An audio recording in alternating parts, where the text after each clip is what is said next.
नमस्कार. थेट विषयाला सुरुवात करूया. सर्वाधिक लोकसंख्या असणारे 8 देश दर्शवणारा हा नकाशा आहे. संयुक्त राष्ट्रसंघाची UNFPA ही जी काही संघटना आहे, त्या संघटनेने 2019चा जो अहवाल प्रकाशित केलेला त्यानुसारचे हे आकडे आहेत.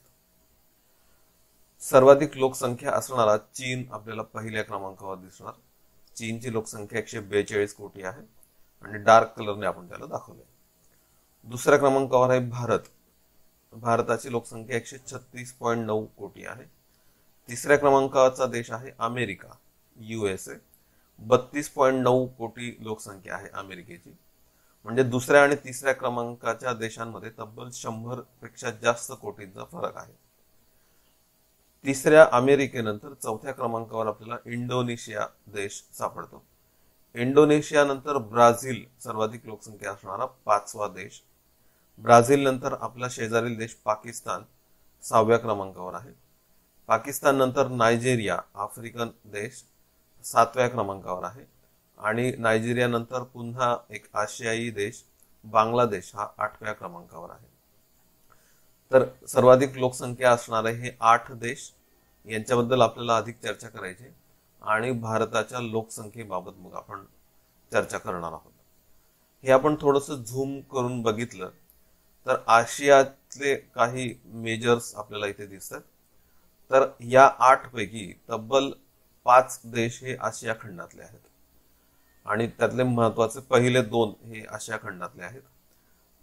चीनची 142 कोटी लोकसंख्या आणि नंतर भारताची 136.9 कोटी आणि त्याच्या जवळच आणखी 2 देश पाकिस्तान आणि बांगलादेश आणि इंडोनेशिया आहेच. म्हणजे मला तर वाटतं की पृथ्वी सुद्धा अशी थोडीशी कलत असेल कदाचित आशिया खंडाकडे जास्तीची लोकसंख्या बघून. तर खूप प्रचंड लोकसंख्या आहे. फाळणी झाली नसती तर अबाधित कालासाठी हा खंड खूप किंवा हा दक्षिण भाग हा खूप जास्त लोकसंख्या असणारा राहिला असता. तब्बल 40 कोटींची त्याच्यात भर पडली असते. तरी देखील काही दूर नाही तो दिवस की भारत हा जगातील सर्वाधिक लोकसंख्या असणारा देश असणार आहे. काही फॅक्ट्स आपल्याला आणखी बघता येतात, गमतीशीर फॅक्ट्स आहेत. त्या म्हणजे तिसऱ्या क्रमांकावरचा अमेरिका, चौथ्या क्रमांकाचा इंडोनेशिया, 5व्या क्रमांकाचा ब्राझील, 6व्या क्रमांकाचा पाकिस्तान आणि 7व्या क्रमांकाचा नायजेरिया या सर्वांमधल्या लोकसंख्येची बेरीज केली तरीही भारताची लोकसंख्या जास्त आहे. अर्थात चीनची आहेच, पण आपण भारताबद्दल बोललो तर दुसऱ्या ते 7व्या क्रमांकाच्या लोकसंख्येच्या देशांची बेरीज करता तरी सुद्धा भारताची लोकसंख्या जास्त आहे. अख्ख्या आफ्रिका खंडाच्या लोकसंख्येपेक्षा भारताची लोकसंख्या जास्त आहे.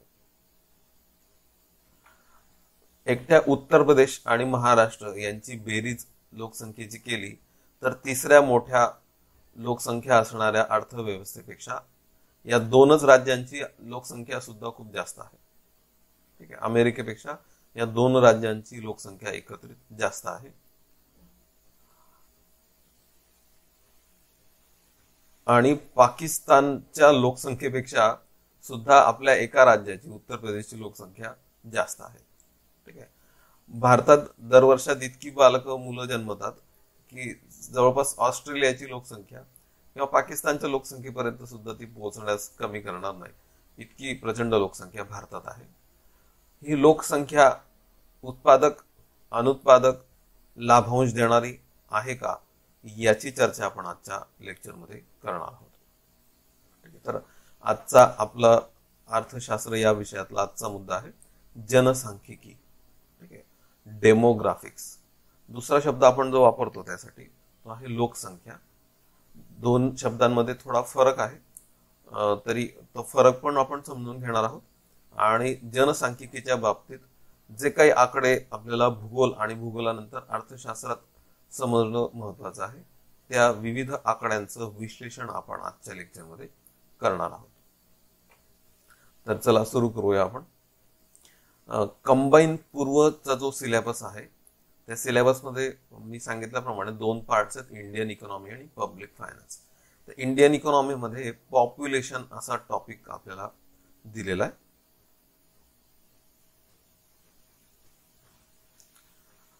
MPSC पूर्वचा जो काही सिलेबस आहे त्याच्यामध्ये डेमोग्राफिक्स असं स्वतंत्र पॉइंट आपल्याला दिलेला आहे. ठीक आहे, म्हणजे कंबाईन मध्ये शब्द आहे पॉप्युलेशन आणि MPSC पूर्व मध्ये जो शब्द आहे तो आहे डेमोग्राफिक्स. ठीक आहे, थोडा फरक आहे अल्प, तो आपण बघूया. MPSC मेन्स पेपर 4 चा जर सिलेबस बघितला तर आपल्याला माहिती आहे की नवीन सिलेबस मध्ये त्याच्यात पण पार्ट 1 आणि पार्ट 2 आहेत. पार्ट 1 आहे मॅक्रो इकॉनॉमिक्स आणि पार्ट 2 आहे इंडियन इकॉनॉमी. पार्ट 1 मधलं 1.2 आहे ग्रोथ अँड डेव्हलपमेंट.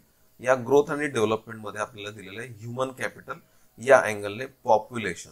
ठीक आहे, लोकसंख्या आणि थिअरी ऑफ डेमोग्राफिक ट्रान्झिशन म्हणजे लोकसंख्या बदलाच्या अवस्था. म्हणजे लोकसंख्या, मानवी भांडवल आणि लोकसंख्या बदलाच्या अवस्था या शब्दांमध्ये मुख्य परीक्षेमध्ये आपल्याला हा सिलेबस सापडतो.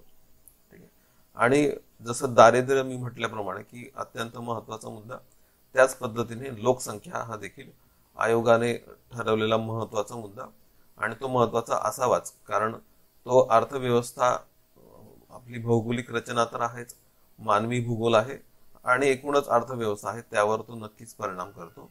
तर त्याबद्दल आपल्याला या आजच्या लेक्चरमध्ये चर्चा करायची आहे. 2 शब्दांनी आपण आजचं लेक्चर सुरू करूया. पहिला शब्द आहे लोकसंख्या. ठीक आहे, साध्या शब्दांमध्ये मी म्हटलं लोकसंख्येची व्याख्या काय, तर राजकीय किंवा भौगोलिक सीमेत राहणारे लोक.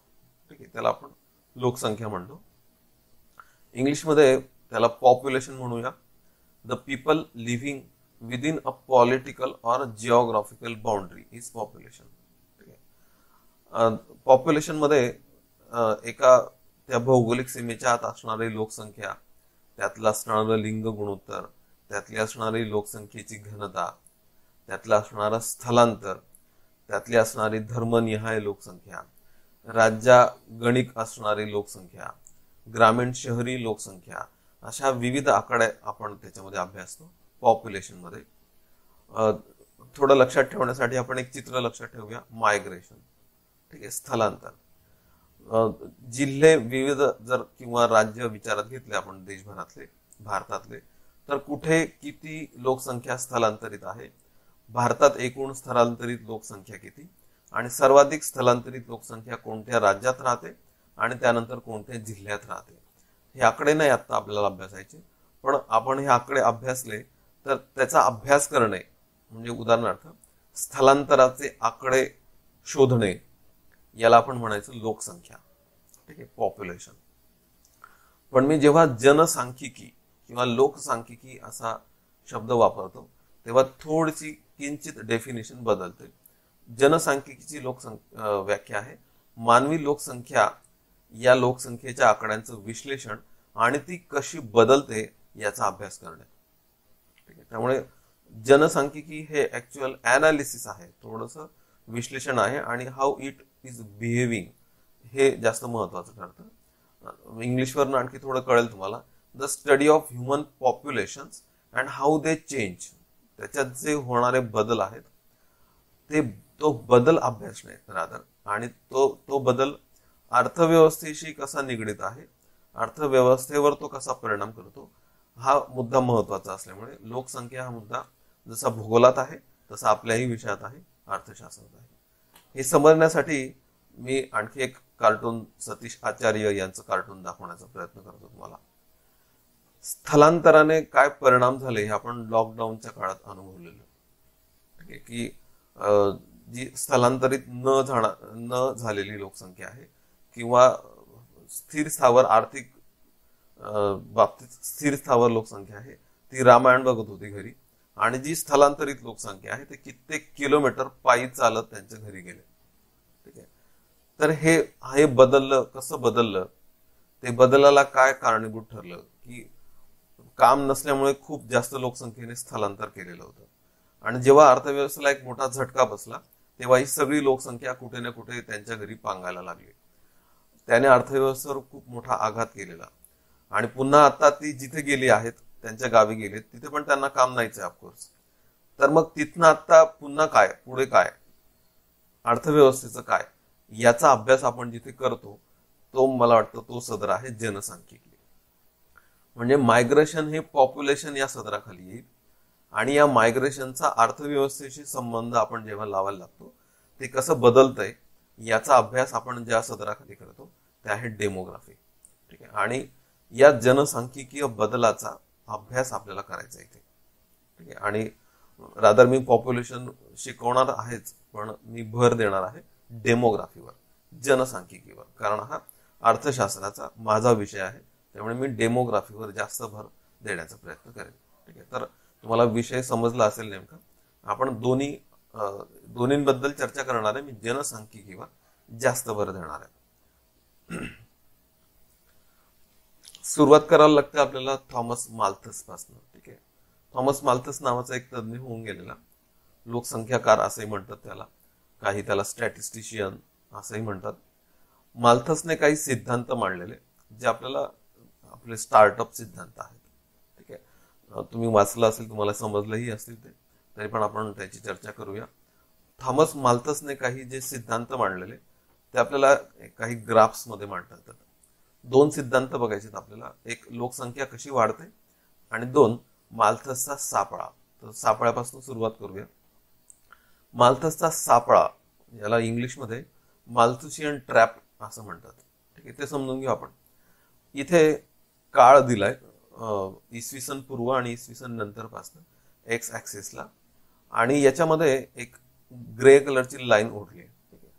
आणि या लाईनच्या खाली एक रेड कलरचा ग्राफ आपल्याला सापडतो, लाईन ग्राफ, आणि तो दर्शवतो दरडोई उत्पन्न. ठीक आहे.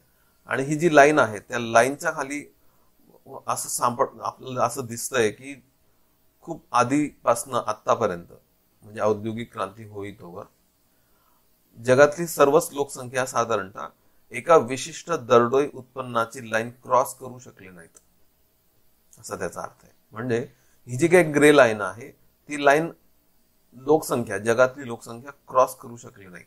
म्हणजे जगातल्या या लोकसंख्येचं, लोकांचं दरडोई उत्पन्न वाढलं नाही, असा त्याचा अर्थ आहे. आणि ते वाढलं नाही याला माल्थस म्हणतो सापळा. ठीक आहे. माल्थुशियन ट्रॅप. काय झालं की एखादी लोकसंख्या जशी प्रगत होत गेली, म्हणजे थोडं काहीतरी शोधलं, काहीतरी नवीन साधनं शोधली उपजीविकेची, किंवा लोह किंवा ताम्र शोधलं, किंवा अग्नीचा शोध लावला, तर लोकसंख्येचा विकास झाला पाहिजे, त्यांच्या राहणीमानात सुधारणा झाली पाहिजे. असं न होता काय झालं, लोकांचं उत्पन्न वाढलं, पण ते लोकांचं उत्पन्न वाढून नेमकी त्याच गतीने लोकसंख्या पण वाढायला सुरुवात झाली प्रत्येक टप्प्यावर. आणि काय झालं, उत्पन्न वाढलं पण लोकसंख्या पण वाढल्यामुळे दरडोई उत्पन्न नाही वाढलं. दरडोई म्हणजे एक डोकं किती कमवतो, म्हणजे एक व्यक्ती किती कमवतो. तर काय झालं, एकूण लोकसंख्येचं उत्पन्न वाढलं पण लोकसंख्या पण वाढली. त्याच्यामुळे काय झालं, जगातली लोकसंख्या ही लाईन क्रॉस करू शकलीच नाही. त्यामुळे प्रगती म्हणून असे झालेच नाही. जिला आपण आता जी प्रगती आपण ज्या गतीने बघतो त्या गतीने प्रगती होऊ शकली नाही. सर्व लोकसंख्या जगातली ही ट्रॅप मध्ये सापडली. पण इथे एक पॉइंट दिसतो आपल्याला औद्योगिक क्रांतीचा. ठीक आहे. साधारणतः 17व्या-18व्या शतकामध्ये पाश्चिमात्य देशांमध्ये इंडस्ट्रियल रिव्होल्युशन झालं, औद्योगिक क्रांती झाली, आणि तिथल्या त्या मी म्हणेल गोरे लोक, त्या गोऱ्या लोकांचं उत्पन्न इतकं वाढलं, प्रचंड वाढलं, की त्या गतीने लोकसंख्या वाढू न शकल्यामुळे त्यांचं दरडोई उत्पन्न वाढलं. आणि काय झालं, हा जो ट्रॅप आहे ना, तो ट्रॅप त्यांनी मोडून काढला. आणि या पाश्चिमात्य देशांमधली म्हणजे इंग्लंड, युरोप, अमेरिका हे देश दरडोई उत्पन्नामध्ये खूप पुढे निघून गेले, आणि आपल्याला दिसतंय की त्यांचा ग्राफ वर चालला गेला. आणि आशियाई आणि आफ्रिकन देश आहेत ते मात्र सापळ्यातच अडकून राहिले. आपण अजूनही त्या सापळ्यात आहोत.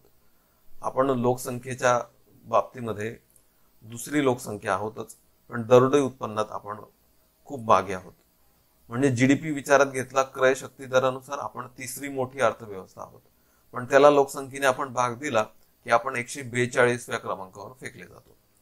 म्हणजे आपण त्या ट्रॅप मध्ये आहोत. म्हणजे काय होतंय, आशिया, आफ्रिका हे ट्रॅप मध्ये सापडतात, आणि युरोप आणि अमेरिका हे वर गेलेले आपल्याला सापडतात. ही जी तफावत निर्माण झालेली आहे त्याला मोठे अपसरण असं म्हणतात, ग्रेट डायव्हर्जन्स असं म्हणतात.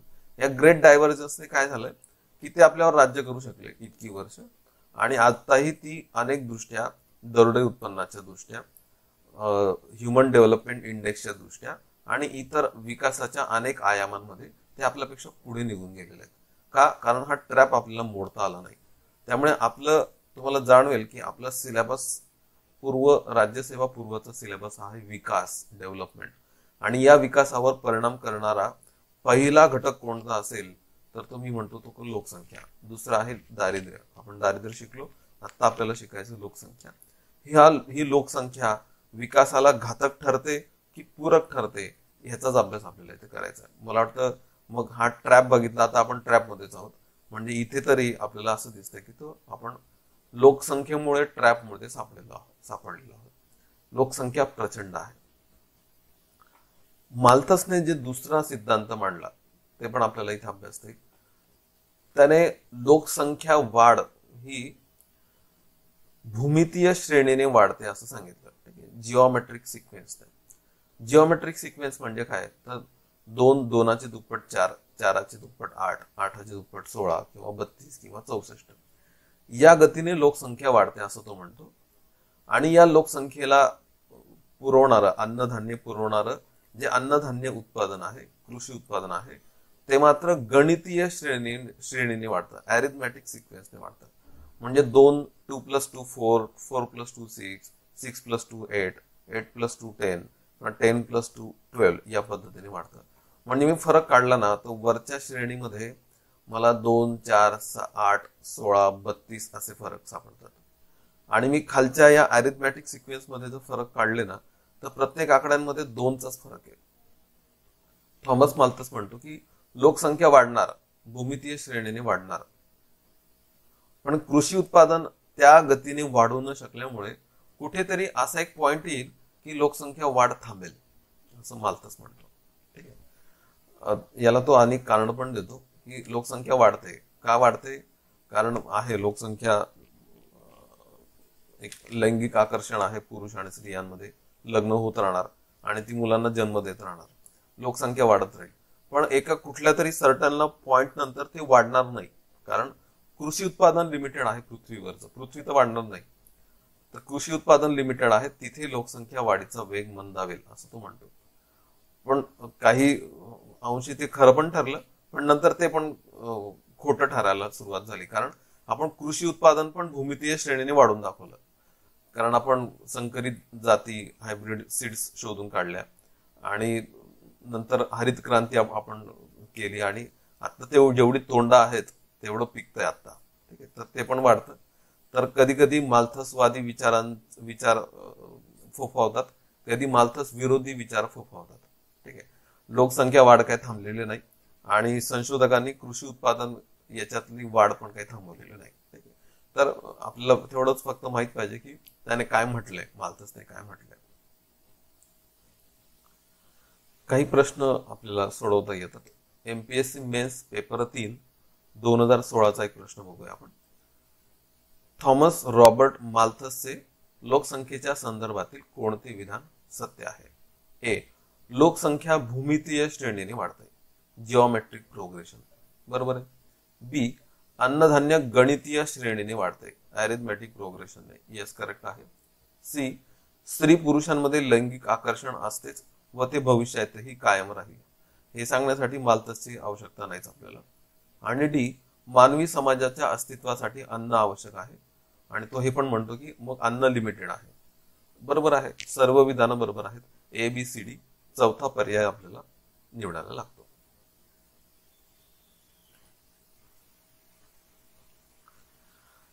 जगाची लोकसंख्या आपण बघूया. एक चित्र हायलाइट केलं मी. 7 बिलियन, 7 अब्ज जगाची लोकसंख्या आहे, म्हणजे 700 कोटी. 700 कोटी लोकसंख्या झाली जगाची. बिलियन म्हणजे अब्ज, बरोबर. 1804 मध्ये जगाची लोकसंख्या होती 1 बिलियन, 1 अब्ज होती. 1927 2 बिलियन व्हायला 1927 साल उजेडायला लागले जगाला.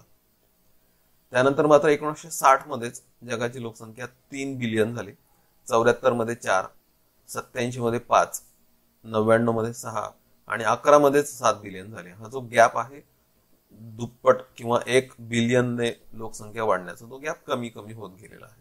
ठीक आहे, तर लोकसंख्या वाढलेली प्रचंड.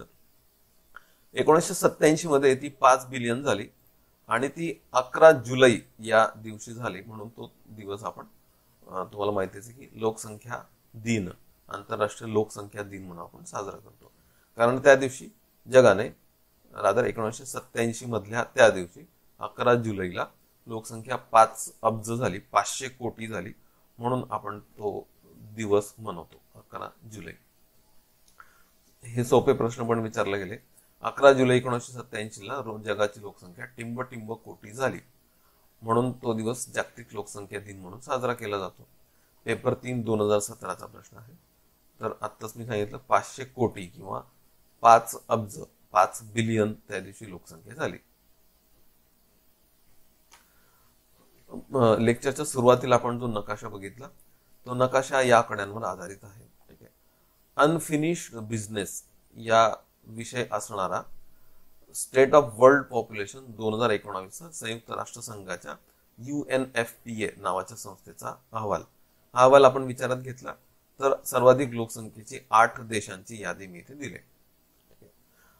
ते आकडे आपण थोडक्यात इथे चर्चिले देखील. आणि पहिल्या क्रमांकावर चीन, दुसऱ्या क्रमांकावर भारत आपल्याला सापडला. 2020चा अहवाल आताच जुलै 2020 मध्ये प्रकाशित झालेला आहे. तर ते पण आकडे जाताना मी सांगतो तुम्हाला. UNFPA हा जो काही अहवाल आहे, स्टेट ऑफ वर्ल्ड पॉप्युलेशन 2020, ठीक आहे, साधारणतः जुलै 2020 मध्ये प्रकाशित झालेला. या अहवालाचा विषय आहे अगेन्स्ट माय विल. ठीक आहे, माझ्या इच्छेच्या विरुद्ध. आणि मुख्यतः महिला केंद्रित हा अहवाल आहे. याच्यामध्ये महिलांची लोकसंख्येचे आकडे कसे आपल्याला निराश करताना दिसतात याच्यावर या अहवालाने बोट ठेवलंय.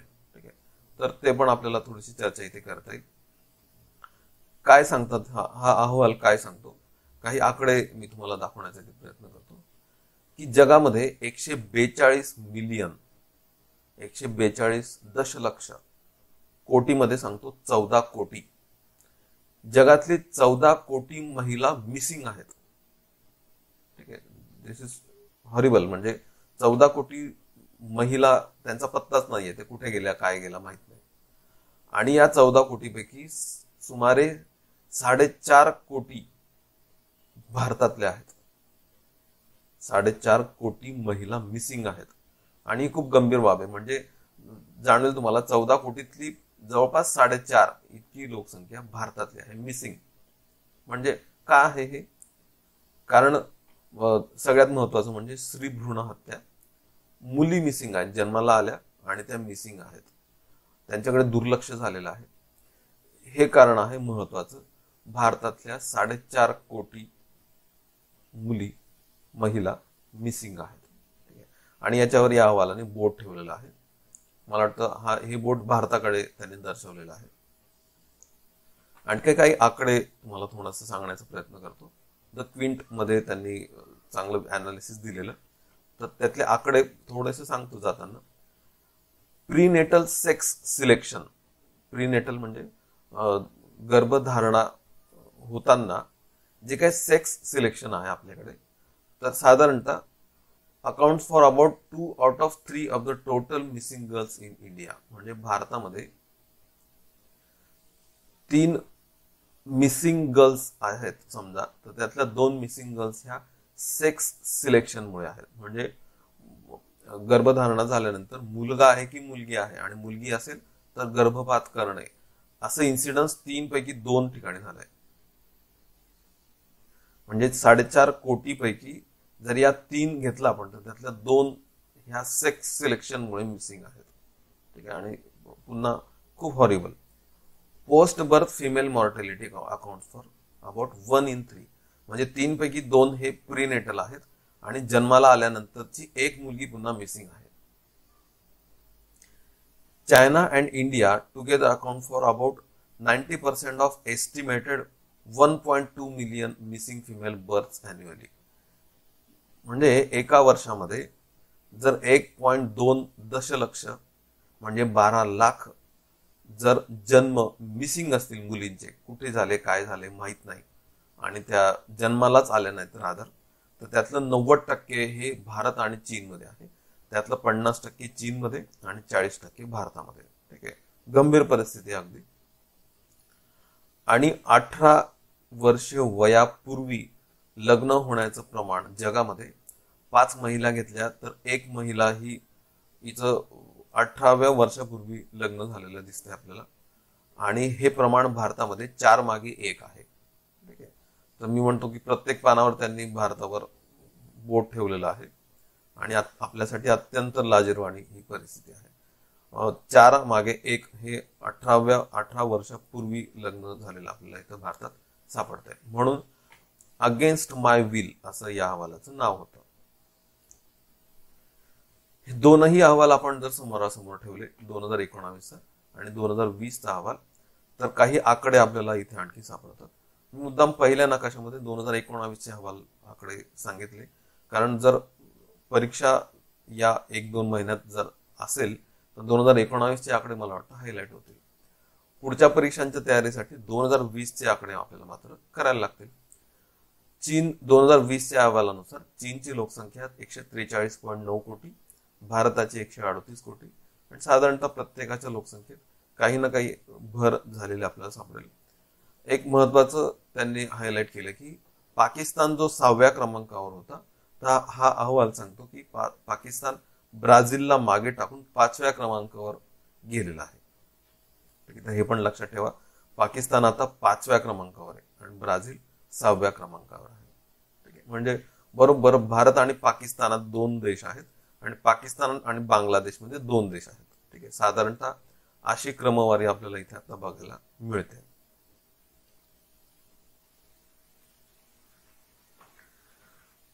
दोन 2020च्या या आकड्यांमध्ये आपल्याला भारत 2ऱ्या क्रमांकावर आणि चीन 1ल्या क्रमांकावर सापडतोच आहे. पण गेल्या 3 वर्षांच्या अहवालामध्ये ते आपल्याला ठासून सांगतात की 2024 मध्ये भारत ही चीनच्या बरोबरची किंवा रादर 1ल्या क्रमांकावर जाण्याची दाट शक्यता आहे. भारतातली लोकसंख्या ही 1ल्या क्रमांकावर गेलेली असेल 2024 मध्ये, आणि मी म्हणतो की पुढची 100 वर्ष भारताचीच लोकसंख्या ही सर्वाधिक असणार आहे. पुढचं माहित नाही काय होणार ते, पण मी म्हणतो की पुढची 100 वर्ष बघण्याचंच काम नाही, भारताची लोकसंख्या सर्वाधिक झालेला असेल. 2024 मध्ये आपण जवळपास सारखे होऊ आणि नंतर मग आपण 1ल्या क्रमांकावर असणार आहे. 2024 त्यानंतर आपण क्रॉस करणार चीनला, आणि जगातली पहिली सर्वाधिक लोकसंख्या असणारी अर्थव्यवस्था म्हणजे भारत असणार आहे.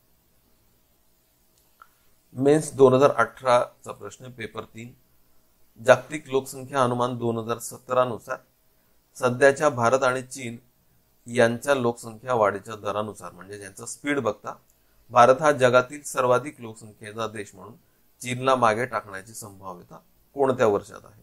तर 2024. आधी 2025 म्हणत होते, पण आता ते अलीकडे सरकत जाते वर्ष, आपला स्पीड खूप जास्त झाला आता. तर 2024 मध्ये आपण चीनला मागे टाकण्याची दाट शक्यता आहे. हे शिकण्यासाठी आपल्याला खूप महत्वाचा मुद्दा बघायचा आहे, ते डेमोग्राफी शिकण्यासाठी लोकसंख्या बदलाच्या अवस्था, स्टेजेस ऑफ डेमोग्राफिक ट्रान्झिशन. आणि तुम्ही आता सिलेबस तुम्हाला आठवत असेल तर मेस मध्ये हा सिलेबस आपल्याला बऱ्यापैकी हायलाइट केलेला आहे. तर सुरुवात करूया आपण या बदलाच्या अवस्थांपासून. अवस्था, लोकसंख्या बदलाच्या अवस्था कशा शिकता येतात ते आपण एक एक टप्प्याने आता बघूया. 5 अवस्था आपल्याला इथे बघायच्या आहेत लोकसंख्या बदलाच्या. 3च अवस्था आहेत खऱ्या तर, पण 2 अवस्था या आधुनिक तज्ञांनी त्याला जोडल्यामुळे 5 अवस्था आपल्याला शिकता येतात. पहिल्या अवस्थेपासून सुरुवात करूया. पहिल्या अवस्थेमध्ये जन्मदर, मृत्यूदर आणि लोकसंख्या किती आहे ते मांडण्याचा आपण इथे प्रयत्न करणार आहे. ठीक आहे, जन्मदराचा आलेख इथे मी दर्शवणार आहे, तो ब्ल्यू कलरने दाखवणार आहे मी. मृत्यूदराचा आलेख रेड कलरने आणि लोकसंख्येचा आलेख आपण ऑरेंज कलरने दर्शवूया. कोणतीही अर्थव्यवस्था ही तिच्या सुरुवातीच्या टप्प्यांमध्ये स्थिर लोकसंख्या असणारी असते, म्हणजे तिथे जन्मदर जास्त असतो, मृत्यूदर जास्त असतो. ठीक आहे, सध्या साधारणतः मोठ्या सर्वच देशांमध्ये ही अवस्था नाही बघायला मिळत, कारण सर्वच अर्थव्यवस्था, सर्वच देश इथनं आता पुढे निघून गेलेत.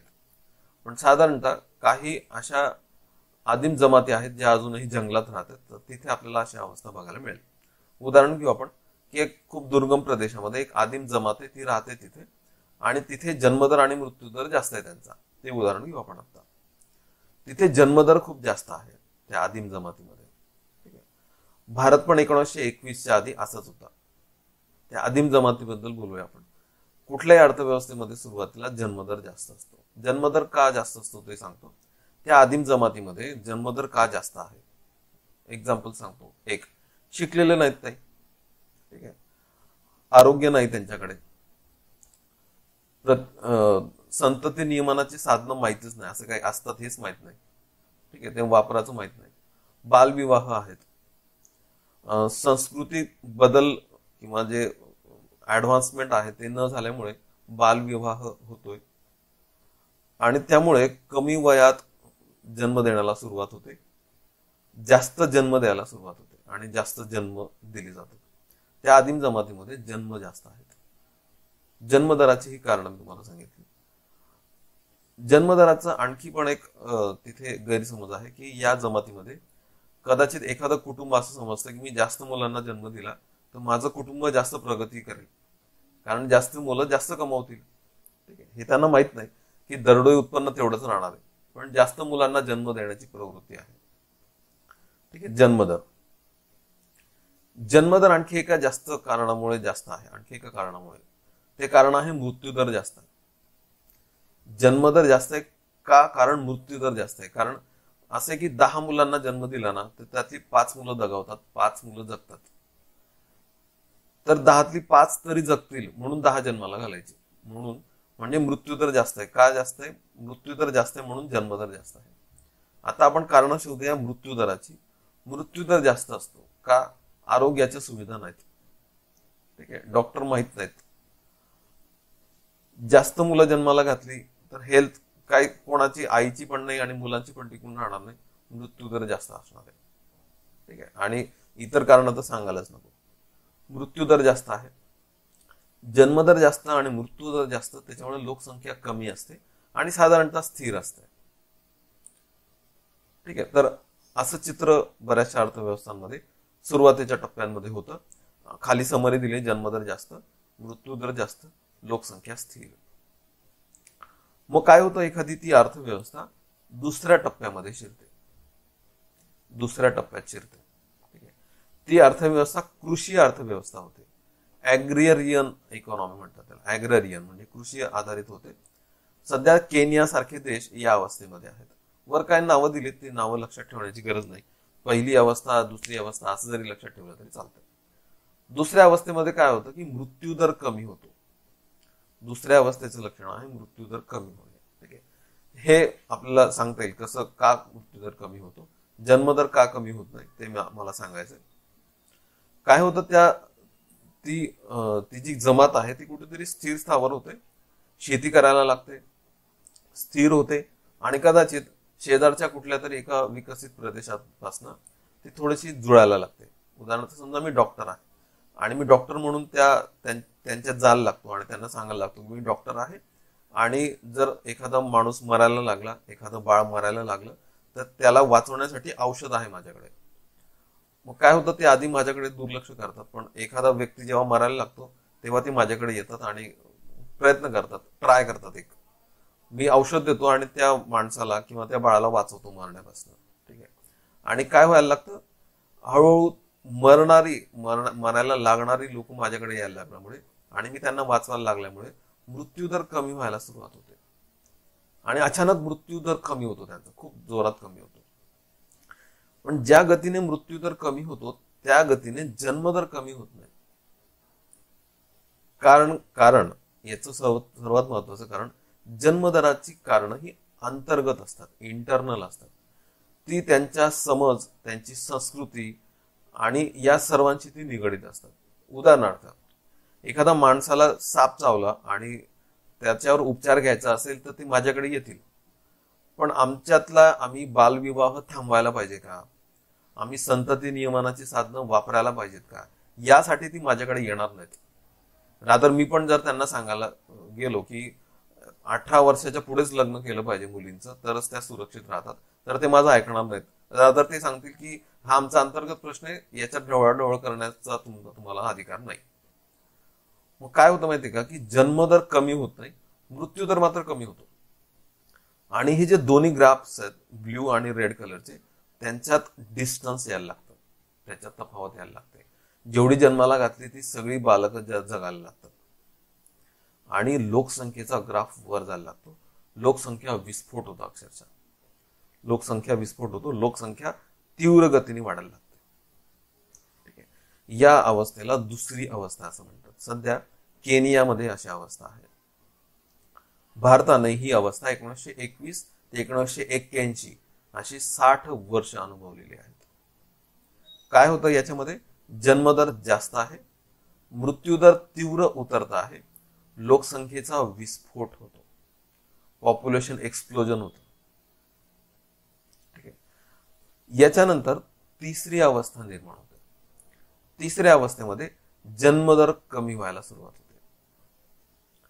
जन्मदर कमी होतो तिसऱ्या अवस्थेत. काय होतं की थोडस ऍडव्हान्समेंट होते. ती जी मुलं आहेत, मग मी त्यांना जन्मदराची कारणं कमी करू शकलो नाही, मग मी त्यांना सांगतो की ऍटलिस्ट तुमच्या मुलांना शाळेत तर घाला. मग ती मुलं शाळेत जायला लागतात. त्यांना हळूहळू शिक्षणाचं, आरोग्याचं महत्व कळायला लागतं. तेच लोक त्यांच्या संस्कृतीमध्ये हळूहळू सुधारणा करायला लागतात. हळूहळू बालविवाह थांबायला लागतात. त्यांना हे पण जाणवतं की जन्माला घातलेली सर्व मुलं जगतायत, म्हणून जन्मदर पण आटोक्यात यायला लागतो. थोडस सोशल ऍडव्हान्समेंट होते. ही इकॉनॉमी ऍग्रेरियन कडून इंडस्ट्रीयल कडे झुकायला लागते. आणि हळूहळू उशिरा का होईना जन्मदर कमी व्हायला सुरुवात होते. आणि हे दोन्ही दर एकमेकांच्या जवळ यायला सुरुवात होते. हा जो लोकसंख्या विस्फोटाचा जो ग्राफ आहे, तो मात्र त्याने स्पीड पकडलेला असतो. तो स्पीडनेच असतो. थोडा परिणाम होतो त्याच्यावर, पण तो वाढताच असतो. जसं आपण आता अनुभवतोय, आपल्यात समज निर्माण झाली, आपण आता सगळे शाळेत जायला लागलोय, बालविवाह थांबलेत आपल्याकडे.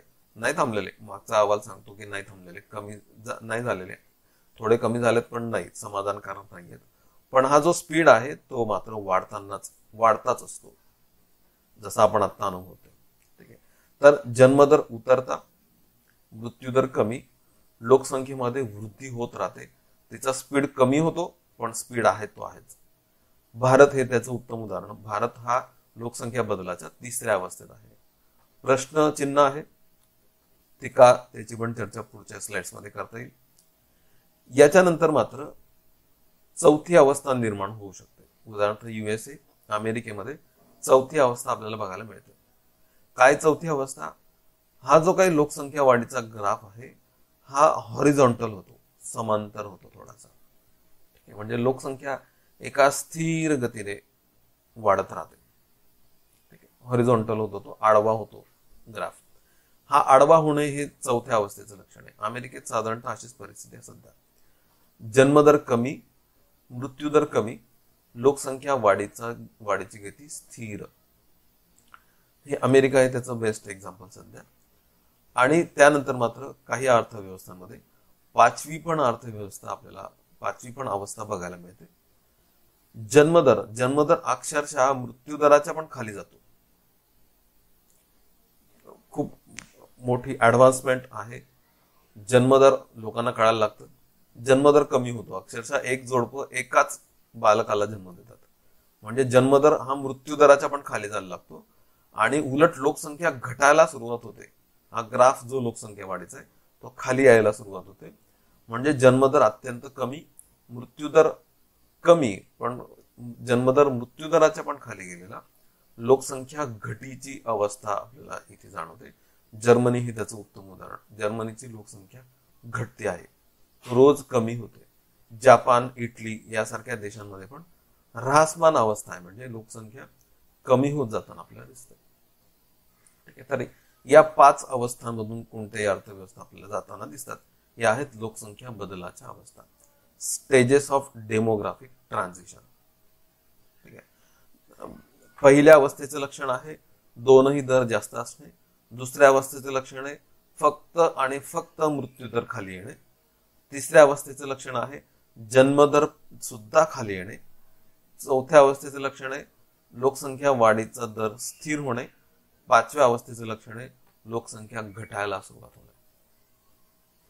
टेक्निकली एवढी लक्षात ठेवा.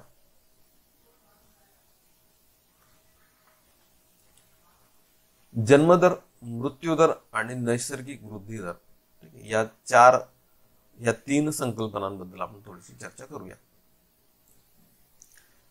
जन्मदर म्हणजे 1000 लोकसंख्येमागे जन्माला येणाऱ्या बालकांची संख्या, बरोबर. मृत्यूदर म्हणजे 1000 लोकसंख्येमागे मृत्युमुखी पावणाऱ्या व्यक्तींची संख्या. आणि नैसर्गिक वृद्धी दर याला म्हणतात नॅचरल ग्रोथ रेट, म्हणजे जन्मदर वजा मृत्यूदर, म्हणजे किती लोकांची भर पडते लोकसंख्येमध्ये. आपल्याला दिसेल की केनियाचा जन्मदर 38 किंवा मृत्यूदर 11, तर नैसर्गिक वृद्धी दर भरतो 27. ठीक आहे, म्हणजे केनियामध्ये दरवर्षी किंवा 2011च्या परिस्थितीमध्ये 1000 लोकसंख्येमागे 27 लोकांची भर पडत होती. भारतामध्ये 14.7 लोकांची भर पडत होती. अमेरिकेमध्ये 6.2 लोकांची भर पडत होती. जर्मनीमध्ये 2 लोक वजा होत होते. म्हणजे समजा 1000 लोकसंख्या असेल तर यावर्षी, मागच्या वर्षी 1000 असेल तर यावर्षी ती 998 झालेली. ठीक आहे, तर नैसर्गिक वृद्धी दर नॅचरल ग्रोथ रेट याच्यावरनं पण आपल्याला अंदाज येऊ शकतो किती अर्थव्यवस्था लोकसंख्या बदलाच्या कोणत्या अवस्थेमध्ये आहे. आपण आता बोलूया भारतातील लोकसंख्या बदलाच्या अवस्था, की या अवस्था भारताने कशा अनुभवल्या ते आपल्याला या स्लाइडमध्ये बघायचं. ठीक आहे, तर बघूया आपण.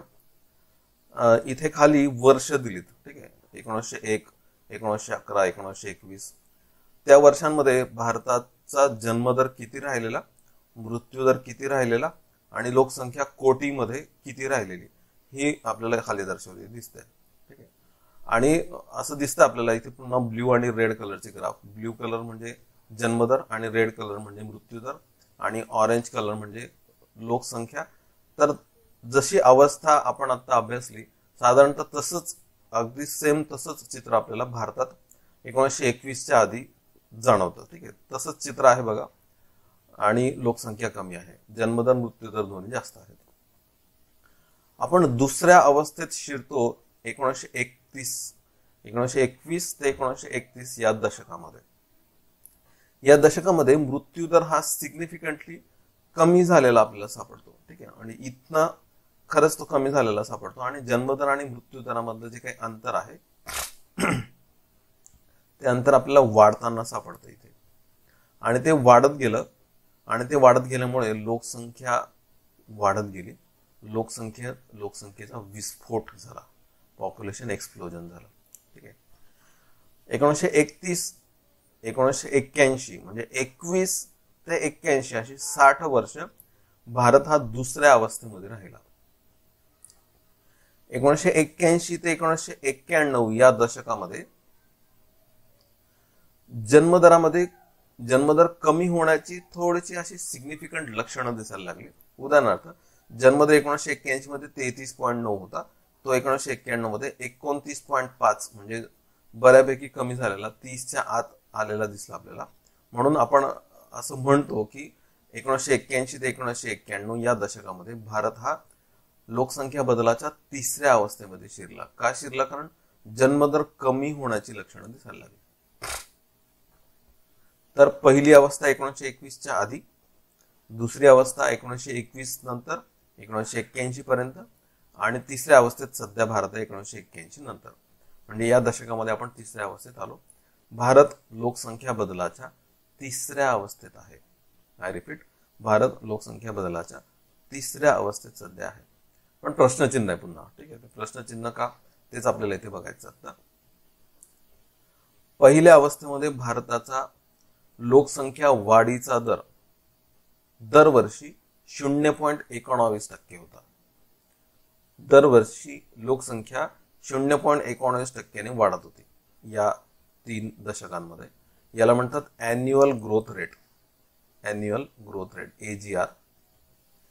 त्यानंतरच्या 30 वर्षांमध्ये म्हणजे 21 ते 51 या 30 वर्षांमध्ये लोकसंख्या वाढीचा दर 1.22% होता. वार्षिक. नंतरच्या 30 वर्षांमध्ये हा वाढीचा दर 2% क्रॉस झाला होता, 2.14% अॅन्युअल ग्रोथ रेट. ठीक आहे. आणि दिस वॉज हॉरिबल. म्हणजे ही 60 वर्ष वाईट होती, त्यातल्या त्यात ही 30 वर्ष जास्तच वाईट होती. ही लोकसंख्या विस्फोट झाला. 2.14% अॅन्युअल ग्रोथ रेट होता. त्यानंतर अॅन्युअल ग्रोथ रेट आपल्याला या अलीकडच्या 30 वर्षांमध्ये 1.84 म्हणजे 2च्या आत आलेला आपल्याला सापडतो. 1.84 म्हणजे म्हणून आपण तिसऱ्या अवस्थेत शिरलो असं आपण म्हणतो. आणि आणखी थोडीशी सुधारणा अशी आहे की या दशकामध्ये 2001 ते 2011 हा अॅन्युअल ग्रोथ रेट हा 1.64% म्हणजे या सरासरीपेक्षा पण थोडासा कमी नोंदवला गेला. 1.64 दरवर्षीचा ग्रोथ रेट. ठीक आहे. तर या बदलाच्या अवस्था भारताने अनुभवलेल्या आहेत. ही 60 वर्ष खूप लांबली भारतामधली. भारताची लोकसंख्या बदलाची दुसरी अवस्था खूप लांबली. बऱ्याचशा देशांमध्ये एवढी नाही लांबलेली, भारतात ती खूप लांबलेली. म्हणजे तुम्हाला दुसऱ्या शब्दात सांगू का, भारतातली मुलं शाळेत जायला, त्यांना आरोग्याची जाणीव व्हायला, त्यांनी संतती नियमनाची साधनं वापरायला, त्यांच्यामध्ये सुधारणा, संरचनात्मक सुधारणा व्हायला, बालविवाह थांबायला 60 वर्ष लागली भारताला. ठीक आहे. म्हणजे सुधारणा व्हायला खूप वर्ष लागली आणि म्हणून हा विस्फोट आपण बघतोय आणि म्हणून भारत हा लीड करणार आहे आता लोकसंख्येच्या बाबतीमध्ये. PSA कंबाईन प्री 2018चा प्रश्न आहे. लोकसंख्या संक्रमण सिद्धांतानुसार दुसऱ्या टप्प्यामध्ये टिंबडिंब. ठीक आहे. तर लोकसंख्या वेगाने वाढते. येस, विस्फोट होतो. 2% वर अॅन्युअल ग्रोथ रेट आपण बघितला दुसऱ्या टप्प्यामध्ये. दुसऱ्यातल्या पण आणखी नंतरच्या 3 दशकांमध्ये. दुसरा ऑप्शन आहे कमी अधिक प्रमाणात लोकसंख्या स्थिर राहते. नाही, लोकसंख्या वाढीचा दर स्थिर राहतो. हे स्थिर जे आहे ते चौथ्या अवस्थेची लक्षणे, जिथे कुठेच नाहीत ते. तर पहिला ऑप्शन निवडायला लागतो. MPSC मेन्स पेपर 4 2017चा प्रश्न आहे. खालील विधाने विचारात घ्या.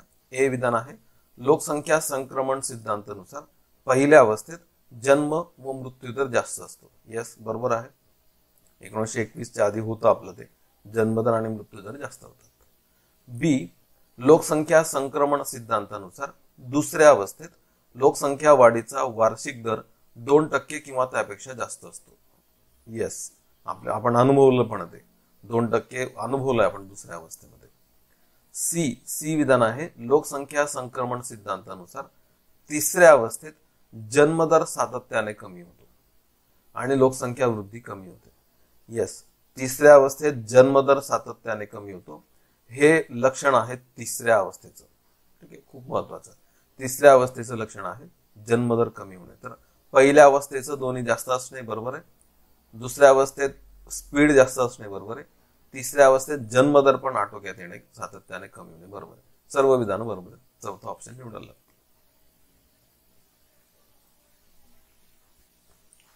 MPSC मेन्स पेपर 1 2017चा प्रश्न आहे. खालीलपैकी कोणता कालखंड भारतीय लोकसंख्येच्या वाढीचा खुंटलेला काळ, पिरियड ऑफ स्टॅग्नंट पॉप्युलेशन म्हणून ओळखला जातो. म्हणजे कोणत्या कालखंडामध्ये लोकसंख्या ही तशीच्या तशीच राहिली, जवळपास स्टॅग्नंट राहिली, खुंटलेला काळ. तर माहिती आपल्याला 1901 ते 1921 मध्ये लोकसंख्या खुंटलेली होती, स्थिर होती आणि कमी पातळीवर होती. का? जन्मदर मृत्यूदर दोन्ही जास्त होते म्हणून. तर पहिला ऑप्शन निवडायला लागतो 1901 ते 1921. 1921 ला डिवायडिंग इयर म्हणतो आपण, ते पण येईल पुढे. नैसर्गिक वृद्धी दर जसं आपण 4 देशांचा बघितला तसा 4 राज्यांचा बघूया. भारताचा नैसर्गिक वृद्धी दर जेव्हा 14.7 आहे तेव्हा बिहारचा 21, उत्तर प्रदेशचा 19.9 जास्त, राजस्थानचा 19.5 सरासरीपेक्षा जास्त, मध्य प्रदेशचा 18.7 सरासरीपेक्षा जास्त. म्हणजे बिहार, उत्तर प्रदेश, राजस्थान, मध्य प्रदेश यांची अवस्था केनियासारखी आहे. लोकसंख्येच्या बदलाच्या अवस्थेत हे 4 राज्य आणि आणखी काही राज्य ही दुसऱ्याच अवस्थेत आहेत आणि केरळ, महाराष्ट्रासारखी राज्य ही तिसऱ्या नाही चौथ्या अवस्थेत जवळपास शिरण्याच्या मार्गावर आहेत. म्हणून भारतासमोर दिलेला होता प्रश्नचिन्ह. भारत तिसऱ्या अवस्थेत आहे, अर्धा भारत दुसऱ्या अवस्थेत आहे अर्धा भारत तिसऱ्या अवस्थेत आणि बाकीचं काही आणखी 1-2 राज्य काय असतील ते चौथ्या अवस्थेत शिरलेले आहेत. म्हणजे पुन्हा प्रश्न म्हणून प्रश्नार्थक मी दिलं होतं इथे. ठीक आहे. तर नैसर्गिक वृद्धी दर या 4 राज्यांचा जास्त आहे आणि दुर्दैवाने या 4 राज्यांमध्ये निम्मी लोकसंख्या जवळपास राहते भारतातली. तरी झालं लोकसंख्या बदलाच्या अवस्था. आपण आता दुसरा मुद्दा बघूया. यात डेमोग्राफिक ट्रान्झिशनला जोडून लोकसंख्या स्तूप. ठीक आहे. Population pyramid. जपानचा पिरॅमिड आहे. एक कार्टून दाखवतो आपण. ठीक आहे. जपानचा पिरॅमिड असा आहे साधारणतः. जपान, इटली, जर्मनी यांना म्हाताऱ्यांचा देश असंही म्हणतात. म्हातारे खूप आहेत तिथे. ठीक आहे. ग्रँड पॅरेंट्स बघा तुम्हाला दिसतील, त्यांची संख्या जास्त आहे. पॅरेंट्स कमी आहेत आणि मुलं तर आणखीच कमी आहेत. कारण या दोघांनी एकालाच जन्म दिला, या दोघांनी एकाला जन्म दिला, या दोघांनी एकाला जन्म दिला. त्यामुळे हा जो ट्रायंगल दिसतो ना आपल्याला, जो पिरॅमिड, तो उलट झालेला दिसतो जवळपास. ठीक आहे. उलट नाही तो अर्थात, आपण कार्टून बघतोय फक्त. The only child I can't support them. या लहान मुलावर सगळा हे ओझं आलाय आणि म्हातारे जास्त आहेत. त्यामुळे तिथं काय झालंय, लोकसंख्या घटती आहे. जन्मदर मृत्यूदराच्या पण खाली चालला गेला. आता हा पिरॅमिड भारताचा दाखवला तर असा दिसतो आपल्याकडे. ठीक आहे. पॅरेंट्स आहेत, म्हाताऱ्यांचे प्रमाण कमी आहे कारण पूर्वापारच ते कमी होत गेलेलं. लोकसंख्या कारण तरुण आहे आणि त्यांच्यावर अवलंबून असणारी बालकं मात्र खूप आहेत. जरी ते प्रमाण कमी असलं तरी ते ग्रोविंग आहे. तर एक्झॅक्ट उलट चित्र भारतामध्ये दिसतं. हे चित्र मांडण्यासाठी आपण हे जे पिरॅमिड सारखे स्ट्रक्चर्स मांडतो त्यांना म्हणतात लोकसंख्या स्तूप. Population pyramids. तर पिरॅमिड्स बद्दल आपल्याला इथे आता चर्चा करायची आहे. हे पिरॅमिड्स कसे रेखाटतात हे आपल्याला बघता येईल. 2011ची उदाहरणार्थ वयवार रचना जर आपण काढली तर काय करतात, 5-5 वर्षांचे गट करतात. 0 ते 4, 5 ते 9, 10 ते 14 वर्षे वगैरे वगैरे. आणि 70 वर्षापेक्षा जास्त वयाची व्यक्ती आहेत ते 70+ गणतात. आणि काय करायचं, एक आडवा ग्राफ मांडतात. उदाहरणार्थ 4.5% स्त्रिया आहेत तर ते या मिड लाईन पासून राईट हँड साईडला मांडतात 4.5%. याचा अर्थ असा होतो की एकूण लोकसंख्येमध्ये 0 ते 4 वयोगटातल्या मुली या 4.5% आहेत. आय रिपीट, एकूण लोकसंख्येमध्ये लहान मुली 0 ते 4 वयोगटातल्या या एकूण लोकसंख्येत 4.5% आहेत. आणि या पद्धतीने मुलं आहेत 4.8%. तर मुलं मिडलाईन पासून लेफ्ट हँड साईडला त्याचा ग्राफ मांडतात. या पद्धतीने मुलींचं प्रमाण राईट हँड साईडला, मुलांचं प्रमाण लेफ्ट हँड साईडला, असं मांडत गेलो आपण तर आपल्याला असं पिरॅमिड सारखं थोडं स्ट्रक्चर मिळतं. या पिरॅमिड स्ट्रक्चरला लोकसंख्या स्तूप, पॉप्युलेशन पिरॅमिड असं म्हणतो. ठीक आहे. हा पिरॅमिड रेखाटल्याने काय होतं ते पण आपल्याला थोडीशी आयडिया येईल. भारताचा सध्याचा पिरॅमिड साधारणतः असा आहे. ठीक आहे. पुरुष लेफ्ट हँड साईड, स्त्रिया राईट हँड साईड. आणि हा पिरॅमिड असा रेखाटला ना तर हे स्ट्रक्चर साधारणतः असं दिसतं आपल्याला की याचा बेस जो आहे तो ब्रॉड आहे, रुंद आहे, ब्रॉड. आणि ॲपेक्स जो आहे तो असा निमुळता होत गेलेला आहे, अरुंद. ठीक आहे. नॅरो ॲपेक्स, अरुंद माथा. माथा अरुंद होत गेलाय. फक्त याच्यामध्ये खूप वरचे जे पॉइंट्स आहेत ना हे थोडेसे दुर्लक्षित करायचे. का? कारण 70+ आपण सगळेच त्याच्यामध्ये टाकतो ना, त्याच्यामुळे ते थोडेसे त्याच्या खालच्या गटापेक्षा थोडेसे फुगीर झालेले आपल्याला दिसतात. तर ते महत्वाचं आहेच, पण आपण शेप साईज विचारात घेताना असं विचारात घेतो आपण की पाया रुंद आहे आणि ॲपेक्स जो आहे तो अरुंद आहे, अरुंद माथा. आपल्याला असं उत्तर मिळतं. हा पिरॅमिड जर आपण केनियाचा रेखाटण्याचा प्रयत्न केला तर साधारणतः त्याचा बेस खूपच ब्रॉड दिसतो आपल्याला आणि एक्झॅक्ट बरोबर अशी उतरती किंवा अशी रचना आपल्याला पिरॅमिड सारखी दिसते. वर अरुंद माथा, खाली रुंद पाया. आता केनिया आणि भारतातल्या पिरॅमिडमध्ये फरक का पडतोय? कारण केनियाचा आत्ता देखील जन्मदर जास्त आहे. जन्मदर जास्त असल्यामुळे 0 ते 4, 5 ते 9 या वयोगटातली मुलं जास्त आहेत. आपला जन्मदर होता पूर्वी, पण तो आता आटोक्यात आलेला आहे. त्यामुळे हा जो ब्रॉडनेस आहे ना खाली, तो आपला वर चालला गेलाय. कारण गेल्या 30 वर्षानंतर आपण या अवस्थेतून बाहेर पडलोय. हा ब्रॉड आहे, रुंद आहे तो, पण खूप खालच्या बाजूला जी रुंदी आहे ती थोडी कमी झालेली आपल्याला दिसते. तर ही दुसऱ्या अवस्थेमध्ये असं दिसतं आपल्याला. तिसरी अवस्था अमेरिकेमध्ये, अमेरिकेचा पिरामिड साधारणतः असा दिसतो आपल्याला. हा जो ब्रॉडनेस आहे, जो याचा खाली आहे, जो याचा पण थोडासा खालीच आहे, हा अमेरिकेचा थोडासा वर गेलेला आपल्याला दिसतो. म्हणजे अमेरिका पण पूर्वी याच पद्धतीचं कुठेतरी बसत होती, आता ती वर गेलेली आहे. ठीक आहे. आणि हाच पिरामिड आपण आणखी जर्मनीचा रेखाटण्याचा प्रयत्न केला तर साधारणतः हे जे ब्रॉडनेस आहे थोडं आणखी वर गेलेला दिसतो. आणि साधारणतः असं दिसतं आपल्याला की वरची जी पॉप्युलेशन आहे त्याची टोटल केली तर, म्हणून मग त्याला आपण म्हाताऱ्यांचा देश असं पण म्हणतोय आता उपहासात्मकपणे, की वयोवृद्ध लोकांची संख्या जास्त आहे. त्यातल्या त्यात पण आपण इथे कम्पेअर केलं तर वृद्ध पुरुषांपेक्षा वृद्ध महिलांची संख्या जास्त आहे. कारण काय की ते नैसर्गिक आयुष्य जगतात आणि आरोग्याच्या सुविधा चांगल्या असल्यामुळे, आणि नैसर्गिक आयुष्य पुरुषांपेक्षा महिलांचं जास्त असतं, त्यामुळे वृद्ध महिलांची पण संख्या त्यातल्या त्यात जास्त आहे. तर हे जास्त खोलात जाण्याची पण आता गरज नाही, आपल्याला एवढं कळतंय की भारताचं पिरामिड कसं आहे आणि या 4 स्टेजेसमध्ये दुसरी, तिसरी, चौथी आणि 5व्या अवस्थेमध्ये पिरामिड्स कसे दिसतात त्याचा अंदाज आपल्याला इथे लावता येतो. एमपीएससी पूर्व 2018 मध्ये विचारला गेलेला प्रश्न आहे, विकसनशील देशांमध्ये म्हणजे भारतामध्ये लोकसंख्या स्तूप कसा असतो, पॉप्युलेशन पिरामिड कसा असतो. ठीक आहे. तर तिसरा पर्याय निवडायला लागतो आपल्याला, रुंद पाया आणि अरुंद माथा. बेस ब्रॉड असेल आणि अपेक्स जो आहे तो नॅरो होत जाईल. ठीक आहे, छोटा होत जाईल. साधारणतः हे चित्र केनियात पण आहे किंवा भारतासारख्या विकसनशील देशांमध्ये देखील आपल्याला हे चित्र बघायला मिळतं. Broad base, narrow apex. या लोकसंख्या स्तूपवरनं काय काय कळू शकतं, तर एक लोकसंख्या बदलाची अवस्था कळते. हा पिरामिड साधारणतः ब्रॉड बेस असल्यामुळे पहिल्या किंवा दुसरी अवस्था आपल्याला दर्शवते. त्यातल्या त्यात पण पहिली अवस्थेचा असा दिसेल, दुसऱ्या अवस्थेचा असा दिसेल. तर भारत दुसऱ्या अवस्थेत हे पण कळतं आपल्याला, जन्मदर आटोक्यात आलेला आहे असं आपल्याला दिसतं. भारत तिसऱ्या अवस्थेत आहे हे पण आपल्याला सापडतंय. दुसरं वयवार रचना कळते आपल्याला. वयवार रचना सगळ्यात महत्वाचं म्हणजे भारताची लोकसंख्या तरुण आहे, तरुणांचं प्रमाण एकत्रितरित्या आपल्याला जास्त सापडतं. ठीक आहे. आणि आणखी या तरुणांमध्ये पुढच्या काळामध्ये भर पडणार आहे, म्हणजे तरुण वाढत जाणार आहे हे पण आपल्याला इथे कळतं. म्हणजे जसं जर्मनी सारखा देश म्हाताऱ्यांचा देश आहे, तसा भारतासारखा देश हा तरुणांचा देश आहे. कारण आता सर्वाधिक तरुण हे भारतात आहेत आणि ते पण वाढत जाणार आहे, ग्रोविंग आहेत. तर काय कळतं, वयवार रचना कळते, तरुणांचे प्रमाण जास्त आहे. लिंग गुणोत्तर कळतं पिरामिडवरनं, सेक्स रेशो कळतं, पुरुषांच्या तुलनेत महिला किती आहेत ते कळतं.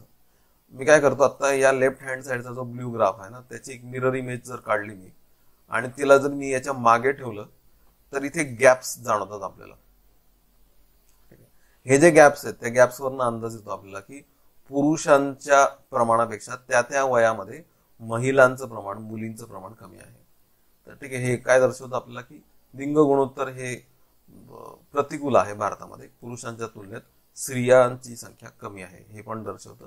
पिरामिडवरनं हे पण आपल्याला जाणवतं. राईट हँड साईडने किंवा उजवीकडनं थोडासा असा छाटलेला दिसतो हा पिरामिड, लिंग गुणोत्तर प्रतिकूल आहे. संख्यात्मक आकलन होतं काही. उदाहरणार्थ एखाद्या देशाचा पिरामिड असा पण दिसू शकतो.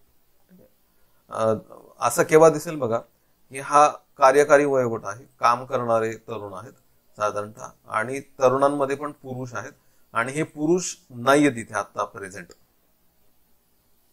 जर असा पिरामिड आहे आणि इथे असा छाटला गेलाय, याचा अर्थ काय होऊ शकतो याच्यावरनं पण अंदाज येतो, संख्यात्मक आकलन होतं. असं केव्हा होऊ शकतं, तर युद्ध सदृश परिस्थिती कदाचित. ठीक आहे, तरुण पुरुष मृत्यू पावलेले आहेत, समजा युद्धावर गेली तरुण सगळे आणि ती आलेच नाहीत परत, तर साधारणतः त्या अर्थव्यवस्थेचा पिरामिड असा दिसेल.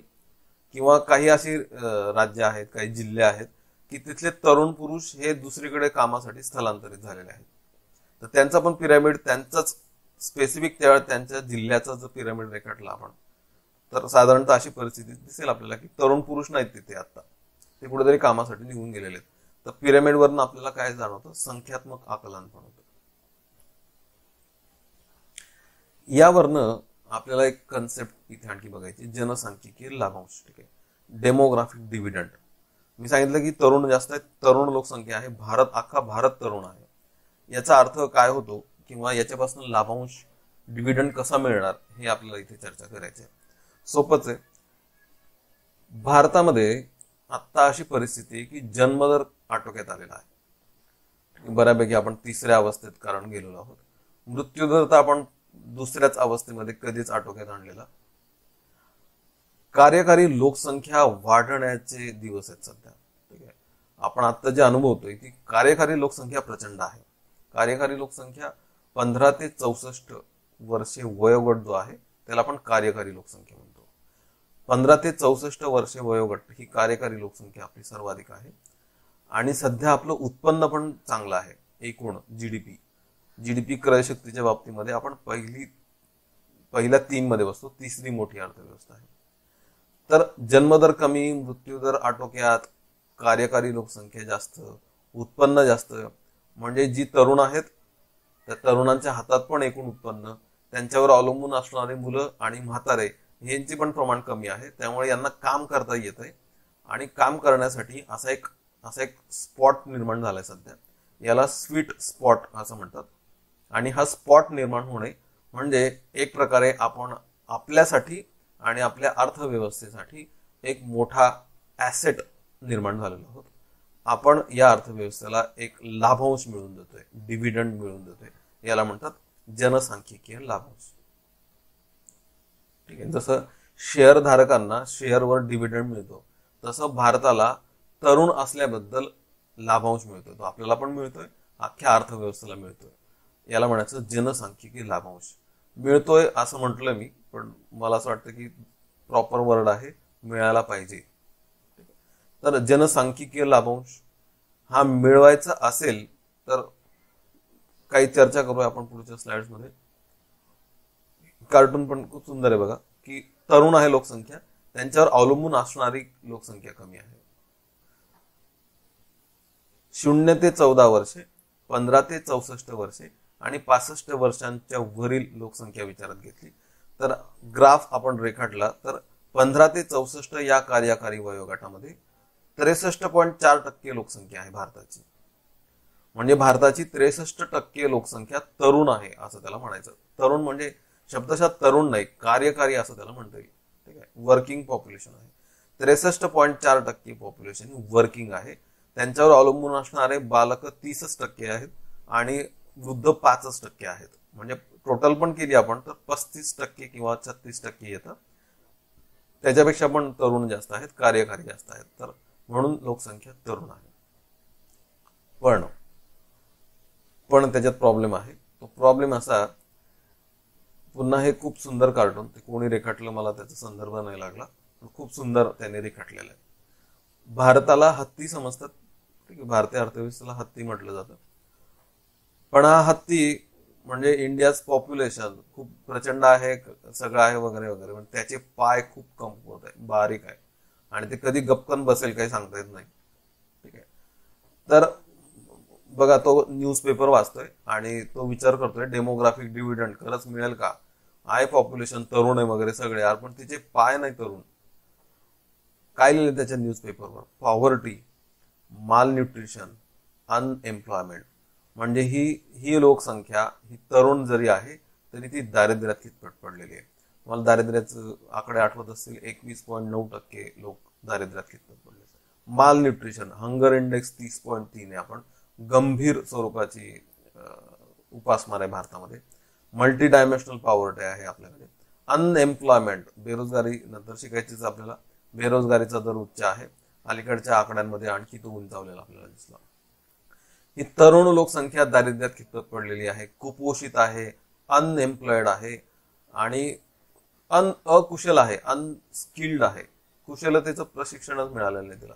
ठीक आहे, ग्रामीण भागामध्ये काम नाहीये म्हणून ती शहरात आली, पण तिला स्किल नाही येत कुठलं. म्हणजे उद्योगांमध्ये पण त्यांना काम मिळू शकत नाही, कारण त्यांना येत पण नाही, काही स्किल पण येत नाही. तर ही सगळी गंभीर परिस्थिती भारतामध्ये. तर डेमोग्राफिक डिव्हिडंड मिळवायचं असेल तर तिचे पाय भक्कम असले पाहिजेत. ते पाय भक्कम कसे करता येईल?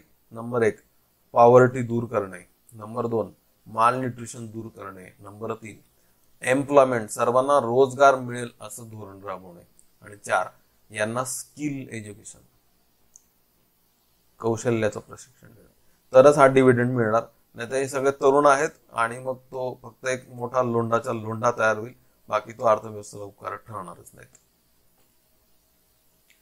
UPSC पूर्व 2011चा प्रश्न आहे. भारताची गणना जनसांख्यिकीय लाभांश डेमोग्राफिक डिव्हिडंड असणाऱ्या देशात केली जाते. कारण 2, इथे 15 ते 64 वयोगटातील लोकसंख्या जास्त आहे. कार्यकारी वयोगटातील लोकसंख्या जास्त आहे. दुसरा पर्याय आपल्याला निवडायला लागतो. MPSC मेन्स पेपर 4 2013चा प्रश्न आहे. लोकसंख्या विषयक लाभांशाचा संबंध कशाशी असतो? ठीक आहे. उत्पादक लोकसंख्या गटाचे प्रमाण वाढण्याशी, बरोबर, 15 ते 64 वयोगटाचे प्रमाण वाढण्याशी. बालक गटाचे प्रमाण कमी होण्याशी, यस, बालकांचं प्रमाण कमी झालं पाहिजे, जन्मदर आटोक्यात आलेला पाहिजे, तरच तो डेमोग्राफिक डिव्हिडंड कडे जाणार. स्त्री पुरुष प्रमाण घटण्याशी, तर याचा संबंध त्याच्याशी थेट तर लागतच नाही. शहरी लोकसंख्येची प्रमाण वाढण्याशी, याचा पण लागत नाही. आणि ब चा संदर्भ इथे लागतो जेव्हा आपण डेमोग्राफिक डिव्हिडंडचा विचार करतो. तर आणि ब पहिला पर्याय आपल्याला निवडायला लागतो. पुन्हा UPSC प्री 2013चा प्रश्न आहे. जनसांख्यिकीय लाभांशाचा डेमोग्राफिक डिव्हिडंडचा पूर्ण लाभ घेण्यासाठी भारताने काय केले पाहिजे? 1, कौशल्य विकासास प्रोत्साहन, यस, पहिलंच बरोबर आहे.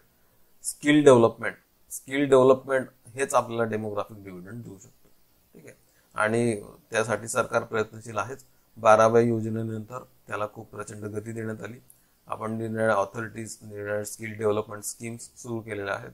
इव्हन नवीन नॅशनल डेव्हलपमेंट अजेंडा जो NDA सरकारने बनवलेला, त्याच्यात पण कौशल्य विकासास प्रोत्साहनच देण्यात आलेलं आहे. स्किल डेव्हलपमेंटकडे आपण वळतोय. ठीक आहे. आणि ते आवश्यक आहे. नवीन राष्ट्रीय शिक्षण धोरण जे पण आता जाहीर होत आहे आणि त्यासाठी जी अंमलबजावणी पुढच्या दशकात केली जाणार आहे, त्याच्यात अग्रक्रम दिलेला अक्षरशः कौशल्य विकासासाठी, तरच डेमोग्राफिक डिव्हिडंड मिळेल. ऑफकोर्स पुढचा मुद्दा आहे तो भारतीय जनगणना. ठीक आहे. आपण आता थोडंसं पॉप्युलेशन कडे झुकूया, पुन्हा आपण डेमोग्राफिक्स कडे येणार आहोत. ठीक आहे. थोडं पॉप्युलेशन बद्दल पण बोलूया आपण, थोडं जिओग्राफीतले पण काही पॉइंट्स घेण्याचा इथे प्रयत्न करतो. भारतातली पहिली जनगणना 1872 मध्ये, जरी ती अर्धवट किंवा ज्याला जे प्रिन्सिपल्स असतात पॉप्युलेशन स्टॅटिस्टिक्सचे किंवा सेन्ससचे, ते जरी पूर्णपणे इम्प्लिमेंट झालेले नसले तरी 1872 ही पहिली आपण जनगणना पकडतो. तर लॉर्ड मेयो याच्या काळात आपण पहिली जनगणना केलेली 1872 मध्ये. 1881 मध्ये लॉर्ड रिपन यांनी म्हणजे हे यांच्या कार्यकाळात आपण जनगणना केलेली आणि ही पहिली पूर्ण जनगणना बऱ्यापैकी. हा अहवाल आहे बघा, सेन्सस ऑफ बेंगाल 1881. त्यानंतर आपण प्रत्येक दशकामध्ये जनगणना करायला लागलो. 1891, 1901, 1911, 1921 मध्ये आपण जे COVID-19 अनुभवतोय, तसंच 1919, 20, 21 मध्ये स्पॅनिश फ्लू आला होता. सेम असाच फ्लू होता. तर त्याने पण या दशकामध्ये 11 ते 21 या दशकामध्ये एवढंच नाही तर आपण काय काय अनुभवलं. आपण पहिलं महायुद्ध अनुभवलेलं आहे, प्लेगच्या साथी येऊन गेलेल्या, देवीच्या साथी येऊन गेलेल्या आणि स्पॅनिश फ्लू आणखी बरीच भर त्याच्यात येऊन गेलेली. त्यामुळे या दशकामध्ये लोकसंख्या बऱ्यापैकी आपल्याला घटताना दिसते 1911 ते 1921. त्यामुळे 1921 स्पॅनिश फ्लू बरोबर आसपासनं 100 वर्षांपूर्वी, आणि साधारणतः हेच वर्ष मग डिवायडिंग इयर म्हणून समजलं जातं. इथनं लोकसंख्या कधी कमी होती ती कधी घटत होती, पण 21 नंतर ती जी वाढायला सुरुवात झाली तर ती थांबायला नावच घेईना आता. 1921 नंतर 1931, 1941 साधारणतः आपण कॅल्क्युलेट केले तर स्वातंत्र्याच्या आधीचे हे सेन्सस आहेत सगळे ना, बरोबर. 41 म्हणजे स्वातंत्र्याच्या आधीचं. तर 1, 2, 3, 4, 5, 6, 7, 8, तर स्वातंत्र्याच्या आधी 8 सेन्सस झालेले आहेत. ठीक आहे. असं लक्षात ठेवा आपण, 8 सेन्सस झाले. पहिला 1872 मध्ये झालेलं. स्वातंत्र्यानंतर पण 8, आता 2021चं 8वं आपण पकडलं तर मग नंतर पण 8च सापडतात, बरोबर. 2021चं पकडलं तर ठीक आहे. तर 1951 मध्ये आपण पहिलं स्वातंत्र्यानंतरची पहिली जनगणना केलेली, नंतर 61, नंतर 71. ठीक आहे. आपण 1872 मध्ये पहिली केली होती ना, म्हणून इथे 1871 मध्ये 100 वर्ष पूर्ण झाली. पोस्टाने त्याचं तिकीट पण एक प्रकाशित केलं होतं. 1971 जनगणना शताब्दी, 100 वर्ष पूर्ण झाली. सेन्सस सेंटेनरी, ठीक आहे, 1872 अधिक 100, 1971 मध्ये आपण 100 वर्ष साजरे केले.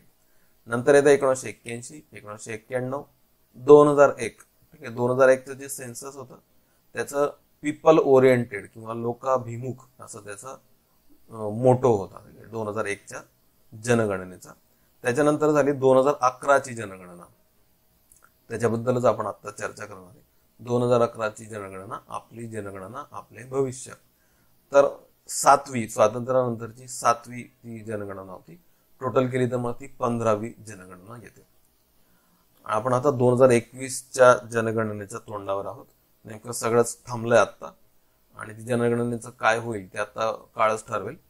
सध्या तरी सर्वच त्याच्या कारवाई किंवा त्याच्या बैठका किंवा त्याचे जे कॅम्प्स आहेत ते सगळे थांबलेले आहेत आता. तर 2021 बरोबर 100 वर्षांनी आता कोविड-19चं त्याच्यावर सावट आहे. तर ती झाली, होणारच ती. 21 मध्ये नाही झाली, 22 मध्ये होईल, कधीतरी होईलच. पण ती सुद्धा स्वातंत्र्यानंतरची 8वी असेल, एकूणातली 16वी असेल. ठीक आहे. तर बरोबर सेम नंबर्स आहेत, आधीचे 8 आणि नंतरचे 8, असं लक्षात ठेवा. ठीक आहे. तर 2021 मध्ये सेन्सस होणार, होईल की नाही कळलं. आता पण आपल्याला आता आकडे जे बघायचे 2011चे, कारण आता पुढच्या 1-2 वर्षांमध्ये, रादर आता पण आणि 2021च्या पण एक्झाम्स मध्ये आपल्याला 2011चेच आकडे विचारले जाणार आहेत. आणि 21 मध्ये पण बदललं ना तरी बेस आपला तयार होतो की 11 मध्ये काय परिस्थिती होती, 21 मध्ये ती परिस्थिती काय झाली. जनगणना हे पार पाडण्याचं काम मिनिस्ट्री ऑफ होम अफेअर्स, ठीक आहे, गृह मंत्रालय करतं. त्याच्या अंतर्गत एक कार्यालय आहे, office of the registrar general and census commissioner. ठीक आहे. तर हे जे काही ऑफिस आहे होम अफेअर्स अंतर्गत, ते जनगणना करण्याचं काम करतं. ठीक आहे. सेन्ससची जबाबदारी आपण आरोग्य मंत्रालयावर नाही किंवा मानवी संसाधन विकास मंत्रालयावर नाही, आपण ती जबाबदारी टाकलेली मिनिस्ट्री ऑफ होम अफेअर्सवर. ठीक आहे. Office of registrar general and census commissioner या ऑफिसवर. 2011च्या जनगणनेबद्दलचे काही आकडे मी एक फास्ट हायलाइट करतो तुमच्यासाठी. तुम्ही वाचलेले असणारे, आता तुम्ही त्याचाच अभ्यास करत होता किती दिवस, फक्त ते हायलाइट करण्याचा आणि तुम्हाला तुमचे आकडे ते रिवाइज करण्याचा प्रयत्न करणार आहे. 2011चं जी सेन्सस झालेली त्याचं नाव होतं अवर सेन्सस अवर फ्युचर, आपली जनगणना आपले भविष्य. ठीक आहे. या काळामध्ये 11वी पंचवार्षिक योजना सुरू होती 2007 ते 2012 आणि 11व्या योजनेचं नाव होतं अधिक समावेशक विकास. ठीक आहे. समावेशक हा त्याच्यामध्ये नाव सापडतो आपल्याला, इन्क्लुझिव्ह डेव्हलपमेंट. म्हणून इथे पण आपण वृद्धी आणि समावेशक विकास या अँगलने समावेशक विकास असा मोठा आपण त्याच्यामध्ये ठेवलेला. तर समावेशक विकासासाठी लोकांचा सहभाग या अँगलने ही 2011ची जनगणना पार पडलेली. 2021चे मोटो अजून परफेक्टली ठरलेले नाहीत, पण जर आपण त्याची वेबसाईट शोधली तर काही शब्द आपल्याला तिथे सापडतात. ते शब्द सांगतो. आजची जनगणना आणि उद्याचा विकास, असं 2021चा मोटो आपल्याला सापडतो. तर हे माहिती असू द्या आता तुर्त. आजची जनगणना, उद्याचा विकास. आणि त्याचे आणखी काही मोटो आहेत. आधीचा मोटो होता समावेशक विकासासाठी लोकसहभाग, आणि आता ते म्हणतात लोकसहभागाकडून लोककल्याणाकडे. पीपल्स पार्टिसिपेशन झालं, आता त्यांचं वेलफेअर हे टार्गेट असणार आहे, लोकसहभागाकडून लोककल्याणाकडे. आणि हे लोककल्याण करायचं असेल तर लोक किती, ते कशी आहेत, त्यांचं स्टॅटिस्टिक्स, त्याचं अनालिसिस, त्यासाठी करायची आहे जनगणना. ठीक आहे. हे 2021चे काही मोटोज आपल्याला इथे सापडतात. 2011ची चर्चा करूया आपण. 2011चा हा जो लोगो मध्ये दिसतो आपल्याला, तो लोगो आपण जर आणखी इलॅबोरेट केला तर जनगणना सुरुवात करताना पहिले करायला लागतं आपल्याला गृहगणना. त्यानंतर याच्यामध्ये जी व्यक्ती दर्शवली ना, त्याच्यामध्ये जी महिला आहे, प्रौढ महिला, तिची साईज मोठी दाखवली, म्हणजे तिला सर्वाधिक आपण महत्व दिलं पाहिजे. त्याच्यानंतर महत्व दिलं पाहिजे मुलगी, नंतर मग प्रौढ पुरुष आणि नंतर मग मुलगा. आणि यांचं सबलीकरण म्हणजे एम्पॉवरमेंट करताना सर्वात अग्रक्रम हा प्रौढ महिलांना दिला पाहिजे. दशवार्षिक गणना म्हणून इथे 10 स्पाइक्स आपल्याला इथे सापडतात. आणि सर्व लोक एकमेकांचा हात धरून विकास करतात, म्हणून समावेशक, इन्क्लुझिव्ह डेव्हलपमेंट, समावेशक विकासासाठी लोकांचा सहभाग असं याच्यात आपल्याला लोगो पण सापडतात. तर 2011ची लोकसंख्या, तर त्या बाबतीतले काही फॅक्ट्स आपण आता इथे बघूया. सेन्सस टाइमलाईन बद्दल आपण चर्चा करू. 2011चं जे सेन्सस झालं त्यामध्ये केव्हा केव्हा काय काय झालं ते आपल्याला बघायचं आता. तर साधारणतः एप्रिल ते सप्टेंबर 2010 या काळादरम्यान गृहगणना झालेली भारतामध्ये. म्हणजे आधी घरं मोजली गेली आणि नेमकं कुठल्या कुठल्या घरांचं सेन्सस आपल्याला सेन्सस काळामध्ये करायचं आहे ते आधी समजून घेतलं. इव्हन घरांमध्ये कुठल्या कुठल्या सुविधा आहेत ते पण समजून घेण्याचा प्रयत्न केला या काळामध्ये.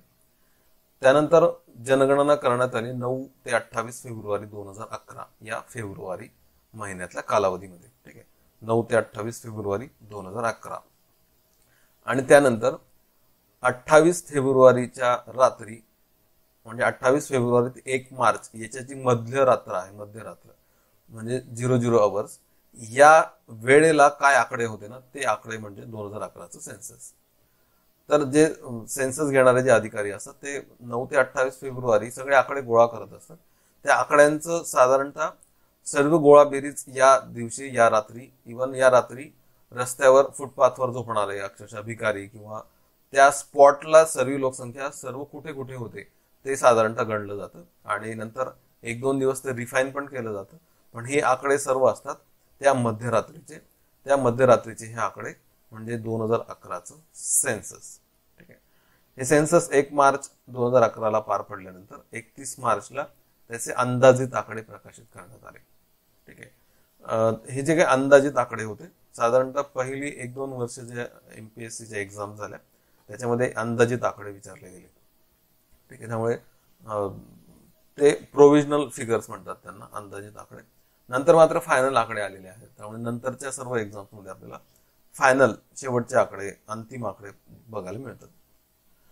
20 मे 2013ला अंतिम आकडे प्रकाशित झाले. ठीक आहे, शेवटचे आकडे प्रकाशित झाले, फायनल झाले आकडे. फक्त त्याच्यात प्रॉब्लेम होता मणिपूरचा. मणिपूरचे आकडे, मणिपूरचे 3 प्रदेश होते छोटे छोटे, तर त्या प्रदेशांमध्ये जनगणना झालेली नव्हती 2011 मध्ये. त्यामुळे ते वगळता बाकीचे सगळे आकडे फायनल होते. मणिपूरचे टाकले होते त्याच्यामध्ये, पण एका विशिष्ट पद्धतीनुसार टाकले होते. त्याला इंटरपोलेशन म्हणतात, ते पुढच्या स्लाइड्स मध्ये सांगेन. पण काय झालं, मणिपूर मधल्या त्या अधिकाऱ्यांनी थोडा तिथे प्रशासकीय प्रश्न होता, तो प्रश्न सोडवला आणि मणिपूरमध्ये पण त्यांनी 2013-14 मध्ये सेन्सस केलं. आणि तिथली जनगणना पार पडल्यानंतर ते पण आकडे त्याच्यामध्ये ऍड झाले आणि मणिपूरचे अंतिम आकडे प्रकाशित झाले 7 जानेवारी 2014ला. हे मणिपूरचे आकडे अंतिम आकड्यांमध्ये ऍड करून 2015-26 ऑगस्टला अंतिम आकडे प्रकाशित झाले. आणि इथं हे सगळे आकडे 2011चे फायनलाइज झाले. मणिपूरमुळे सगळं लांबलं आणि 2015 मध्ये हे सगळे आकडे प्रकाशित झाले. इव्हन धर्मनिहाय आकडे पण प्रकाशित झाले 2015 मध्ये. इतके वर्ष सरकारने ते पब्लिश केलेली नव्हती, उशिरा पब्लिश झालं ते. 26 ऑगस्ट 2015ला आपल्याकडे धर्मनिहाय आकडे पण प्रकाशित झाले. 13 जानेवारी 2016ला वयवार आकडे पण प्रकाशित झाले. प्रत्येक वयोगटामध्ये किती लोकसंख्या आहे त्याची टक्केवारी, इव्हन राज्यगणिक, जिल्ह्यागणिक, गावागणिक सुद्धा आपल्याला ते सगळे आकडे उपलब्ध झाले. खूप उशिरा 1 डिसेंबर 2016ला स्थलांतराचे आकडे प्रकाशित झाले, मायग्रेशन. ठीक आहे, आणि या दिवशी अहवालाचं प्रकाशन पूर्ण झालं. म्हणजे तब्बल 5-6 वर्ष तर ती प्रकाशित करायलाच लागली आपल्याला. 2016 म्हणजे आणखी 4 वर्षांनी आपल्याला 2021च्या जनगणनेची तयारी करण्याची वेळ आलेली. ठीक आहे, तर या पद्धतीने ही सेन्सस टाइमलाईन आपल्याला सापडते. तर तारीख महत्वाचे, आता तर एवढंच लक्षात ठेवा की या मध्यरात्रीचे हे सगळे आकडे आहेत, 28 फेब्रुवारी आणि 1 मार्चच्या मध्यरात्रीचे आकडे, आणि ते आपण ते गृहीत धरतो. काही आकडे इथे आपल्याला बघायचे आहेत 2011चे. ठीक आहे, तर एकूण लोकसंख्या मी सांगण्याचा प्रयत्न करतो. आता मी जे सांगणार आहे ते मी एकाच तक्त्यामध्ये मांडून एका वर्कशीटमध्ये, एका शीटमध्ये देण्याचा प्रयत्न केला. ठीक आहे, तर या व्हिडिओच्या खाली जे डिस्क्रिप्शन बॉक्स आहे त्याच्यामध्ये त्याची PDF, त्याची लिंक मी दिली, तर ती डाउनलोड करा. जमलं तर ते डाउनलोड जर करून प्रिंट काढता आली तर हे लेक्चर करत असतानाच ती प्रिंट समोर ठेवा, म्हणजे तुम्हाला आणखी चांगला अंदाज येऊ शकतो. ठीक आहे, मी आता जे आकडे घेणार आहे त्याची समरी मी त्या शीटमध्ये सगळी दिलेली आहे. मला वाटतं तेवढं जरी तुम्ही व्यवस्थित केलं तरी तुम्हाला वाचताना खूप चांगलं समजेल, लोकसंख्येचं प्रकरण वाचताना, आणि परीक्षेत पण तुम्हाला बरेचसे क्लू त्याच्यामध्ये सापडतील. तर सुरुवात करूया आपण एकूण लोकसंख्या. तर भारताची लोकसंख्या आत्ता सध्या किती झाली त्या संबंधित एक ग्राफ आपल्याला सापडतो.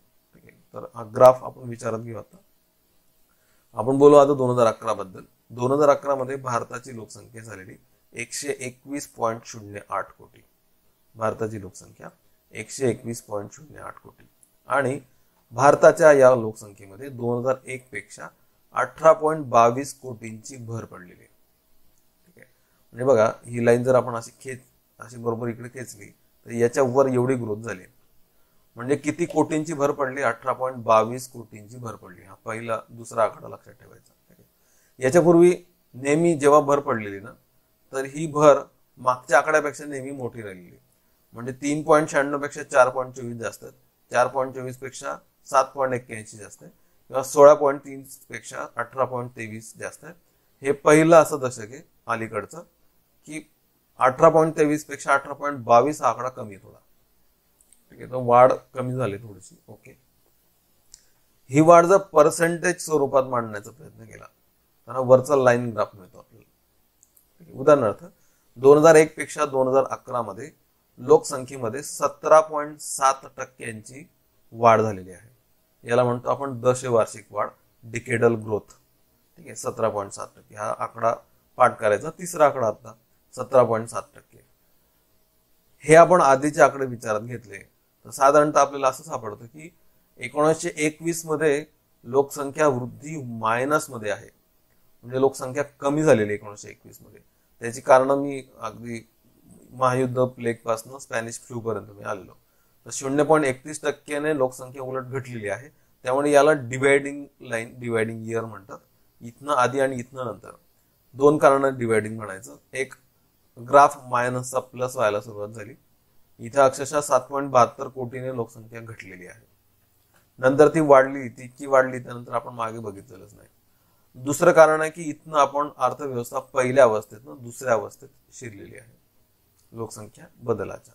ओके, हा ग्राफ पर्सेंटेज मध्ये आपण जेव्हा मांडतो तेव्हा आपल्याला असं जाणवतं की या दशकांमध्ये म्हणजे 51 ते 61 20% वर फिगर आहे, 20% वर फिगर आहे, 20% वर, 20% वर, 20% वर. म्हणजे तब्बल 5 दशक दशवार्षिक वृद्धी दर 20% वर होता. हे पहिलं असं दशक आहे गेल्या 5 नंतरचं की आपण 20च्या आत आलोय. 17.7%. ठीक आहे, 17.7% हा वृद्धी दर होता आपल्या या दशकामध्ये. तरी सगळे आकडे तर लक्षात नाही ठेवायचं आपल्याला, पण जे जेवढं जमलं तेवढं तर आपण करूया. दशवार्षिक वाढ सर्वाधिक 1961 ते 1971 मध्ये नोंदवली गेली. 1961 ते 1971. ठीक आहे, 2 युद्ध झाली, दुष्काळ आला, सगळं आलं, लोकसंख्या वाढ काय थांबली नाही. 24.80% लोकसंख्या वृद्धी झालेली 71 पर्यंत. ठीक आहे, त्याच्यानंतर ते आटोक्यात आलेले असले तरी आता जरा भरीव कामगिरी जरा दिसते 17.7%. आणखी काही मुद्दे थोडेसे आयोग विचारतं किंवा बरेचसे आकडे जेव्हा आपण अहवालांमध्ये शोधतो ना त्याच्यामध्ये खाली काही नोट्स दिलेले असतात. त्या नोट्सवर पण आयोगाने प्रश्न विचारलेला एकदा, तर ते पण आपण बघू. 1901 मध्ये उत्तर प्रदेश मधलं चंदननगर आणि पश्चिम बंगाल मधलं गोंडा इथले लिंग गुणोत्तर अनुपलब्ध आहे. त्या मिळालंच नाही त्या काळामध्ये. पॉंडिचेरीचं लिंग गुणोत्तर अनुपलब्ध आहे. 1931 आणि 1941 पॉंडिचेरीचं लिंग गुणोत्तर उपलब्ध नाहीये. ठीक आहे, ते काही खूप महत्वाचं नाहीये. आता जे महत्वाचं ते सांगतो. 1981 मध्ये आसामचे जे पॉप्युलेशनचे स्टॅटिस्टिक्स आहेत ना ते अवेलेबल नाही झालेले. कारण आधी ते 71चं युद्ध आणि नंतर निर्वासित वगैरे वगैरे, तर हे पेंडिंग राहिलेला हा प्रश्न.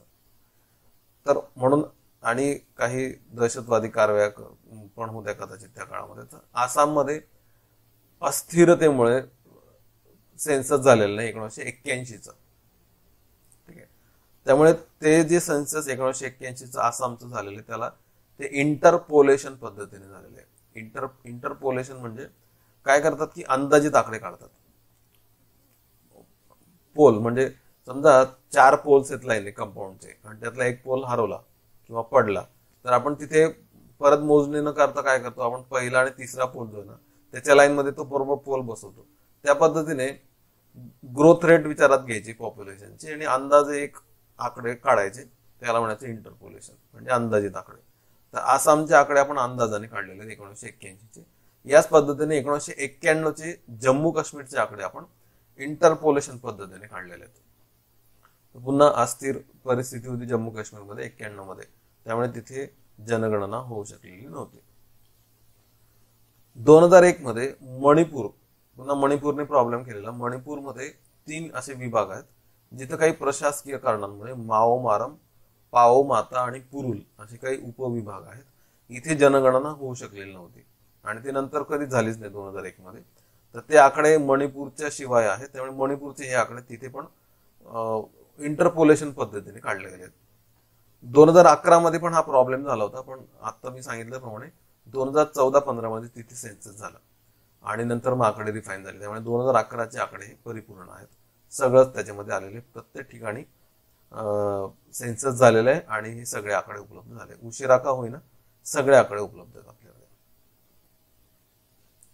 आता आपण एकूण लोकसंख्या बघूया. तर मी थोडं सोपं होण्यासाठी किंवा थोडंसं तुलनात्मक अभ्यास केला ना तर बराच वेळा लक्षात राहण्याचे चान्सेस वाढतात. तर एकाच वेळी भारत आणि एकाच वेळी महाराष्ट्र, एकाच वेळी भारतातले राज्य आणि एकाच वेळी महाराष्ट्रातले जिल्हे, तर असं आपण थोडं कम्पेअर करण्याचा प्रयत्न केला तर मला असं वाटतं की थोडं कॉम्प्लिकेट होईल आणि मला वाटतं कॉम्प्लिकेटच लक्षात राहील. ठीक आहे, तर आपण ते थोडंसं कम्पेअर करून चर्चा करण्याचा प्रयत्न करूया. भारताची लोकसंख्या 121.08 किंवा 09 कोटी इतकी भारताची लोकसंख्या आहे. तर महाराष्ट्राची आहे 11.24 कोटी. ठीक आहे, आकडा आता पाठ करायचा आपल्याला. 11.24 कोटी महाराष्ट्राची लोकसंख्या आहे. भारताच्या या 121 कोटी लोकसंख्येपैकी अर्बन म्हणजे शहरी लोकसंख्या आहे 31.14 आणि ग्रामीण लोकसंख्या आहे 68.86%. 31.14 शहरी आहे आणि ग्रामीण 68.86 आहे. हेच महाराष्ट्राचा विचार केला तर महाराष्ट्राची अर्बन म्हणजे शहरी लोकसंख्या आहे 45.2%, ग्रामीण आहे 54.8%. म्हणजे जवळपास भारतातली जेव्हा 31% लोकसंख्या म्हणजे 1/3 लोकसंख्या नागरी लोकसंख्या आहे, तर ते प्रमाण महाराष्ट्रामध्ये जवळपास 1/2 पेक्षा थोडंसं कमी जवळपास आहे. म्हणजे हे विकसितपणाचं लक्षण आहे. विकसितपणा अर्थात तो जीडीपीच्या वृद्धीच्या बाबतीमध्ये, विकासाच्या बाबतीत नाही. तर अर्बन लोकसंख्या जास्त आहे. भारताच्या अर्बनायझेशन पेक्षा महाराष्ट्राचं अर्बनायझेशन जास्त आहे. आकडे दोन्ही पाठ करायचे. इकडे 31.14, इकडे 45.2%. PSA कंबाईन पूर्व 2019चा प्रश्न आहे. 2011च्या जनगणनेनुसार महाराष्ट्राची एकूण लोकसंख्या किती होती? ठीक आहे, तर 11.24 लक्षात ठेवला आपण. 11-23-74-333 लोकसंख्या महाराष्ट्राची. खूप सोपे प्रश्न त्याच्यावर विचारले गेलेले म्हणून मी थोडं फास्ट घेतोय. नागरी लोकसंख्या फक्त विचारात घेतली आपण तर 1951 मध्ये भारताची नागरी लोकसंख्या होती 17.29%. ती क्रमाने वाढत गेलेली आपल्याला दिसते आणि नागरी लोकसंख्या इथे आता झालेली 31.14. पाठ करायचा आकडा 31.14. भारताचं नागरीकरण झालेलं 31.14%. ठीक आहे. नागरी लोकसंख्या कोणती हे कॅल्क्युलेट करताना थोडेसे काही मुद्दे आपल्याला बघायला लागतात. कोणत्या लोकसंख्येला नागरी लोकसंख्या म्हणायचं? तर शहरांची व्याख्या माहिती तुम्हाला. तर 4041 शहर ज्यांना आपण खरंच अर्बन एरिया म्हणतो, ते 4041 शहरांमध्ये राहणारी लोकसंख्या ही नागरी लोकसंख्या. पण लोकसंख्या गणना करताना या 4000 मध्ये आणखी 4000 शहरं जी शहरं नाहीयेत पण शहरांसारखी आहेत ती पण ऍड करतात. म्हणजे ही 4000 आणि ही जवळपास 4000 म्हणजे 3800 आहेत. 3894 म्हणजे 4000 तर आता 4000 अशी ही 8000 शहरांमधली ही लोकसंख्या 31.14. मग ही अशी कोणती शहर आहेत की ती शहरं नाहीयेत पण त्यांना इथे शहरं म्हटली गेलंय? तर त्यांना म्हणतात शीर्गणनात्मक शहरे. इंग्लिश शब्द चांगला आहे, सेन्सस टाउन्स. Census towns. ठीक आहे. तर ही शहर, हे एरियाज कोणते? एक बेस्ट एक्झाम्पल सांगतो. पुण्याजवळचं जे चाकण आहे, चाकण हे ग्रामपंचायतीत येतं, पण चाकण मध्ये राहणारी लोकसंख्या ही जवळपास शहरासारखीच आहे ना, तर तिला असं म्हणताना आपण खेड म्हणूया. पण इथे जेव्हा आपण लोकसंख्या गणतो तेव्हा चाकणमध्ये राहणारी लोकसंख्या आपण अर्बन पकडतो, शहरी पकडतो. तर चाकणचं असं काय वैशिष्ट्य आहे, तर हे उदाहरण देतोय मी फक्त. तर चाकणला शहर म्हणायचं इथे का का तर पहिलं, अशी क्षेत्रे जिथे 5,000 पेक्षा जास्त लोकसंख्या आहे त्याला गाव न म्हणता शहर म्हणायचं. आणि किंवा असं गाव जिथे 75% लोकसंख्या पुरुष गैर कृषी क्षेत्रात काम करतात, म्हणजे इंडस्ट्रीज मध्ये काम करतात. तुम्हाला जाणवेल की चाकण मधली बहुतांश लोकसंख्या 75% पेक्षा जास्तच असणार आहे. ही लोकसंख्या तिथल्या आजूबाजूच्या सगळ्या इंडस्ट्रीज मध्ये काम करतात, गैर कृषी, नॉन ऍग्रिकल्चर सेक्टरमध्ये, म्हणजे इंडस्ट्री आणि सर्व्हिस सेक्टरमध्ये. आणि किंवा असे गावं ज्यांची लोकसंख्या घनता 400 पेक्षा जास्त आहे. तर ह्या तीनही निकष किंवा तीनपैकी कुठलाही एक निकष प्राप्त करणाऱ्या गावाला इथे शहर म्हटलंय. आणि त्या शहराला अर्बन युनिट म्हणण्यापेक्षा सेन्सस टाउन असा म्हणण्याचा प्रघात आहे. ठीक आहे.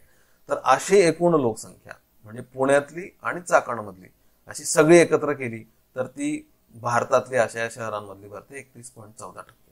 ठीक आहे. तर याला म्हणायचं नागरी लोकसंख्या.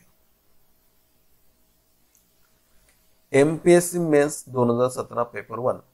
भारतीय जनगणना संख्येनुसार खालीलपैकी कोणती वस्ती नागरी वस्ती म्हणून संबोधली जाते, म्हणजे त्याला सेन्सस टाउन असं म्हणायचं. Rather census towns plus urban units असं त्याला म्हणायचं. तर ए, महानगरपालिका व नगरपालिका असणारी क्षेत्र होती, ते अर्बनच.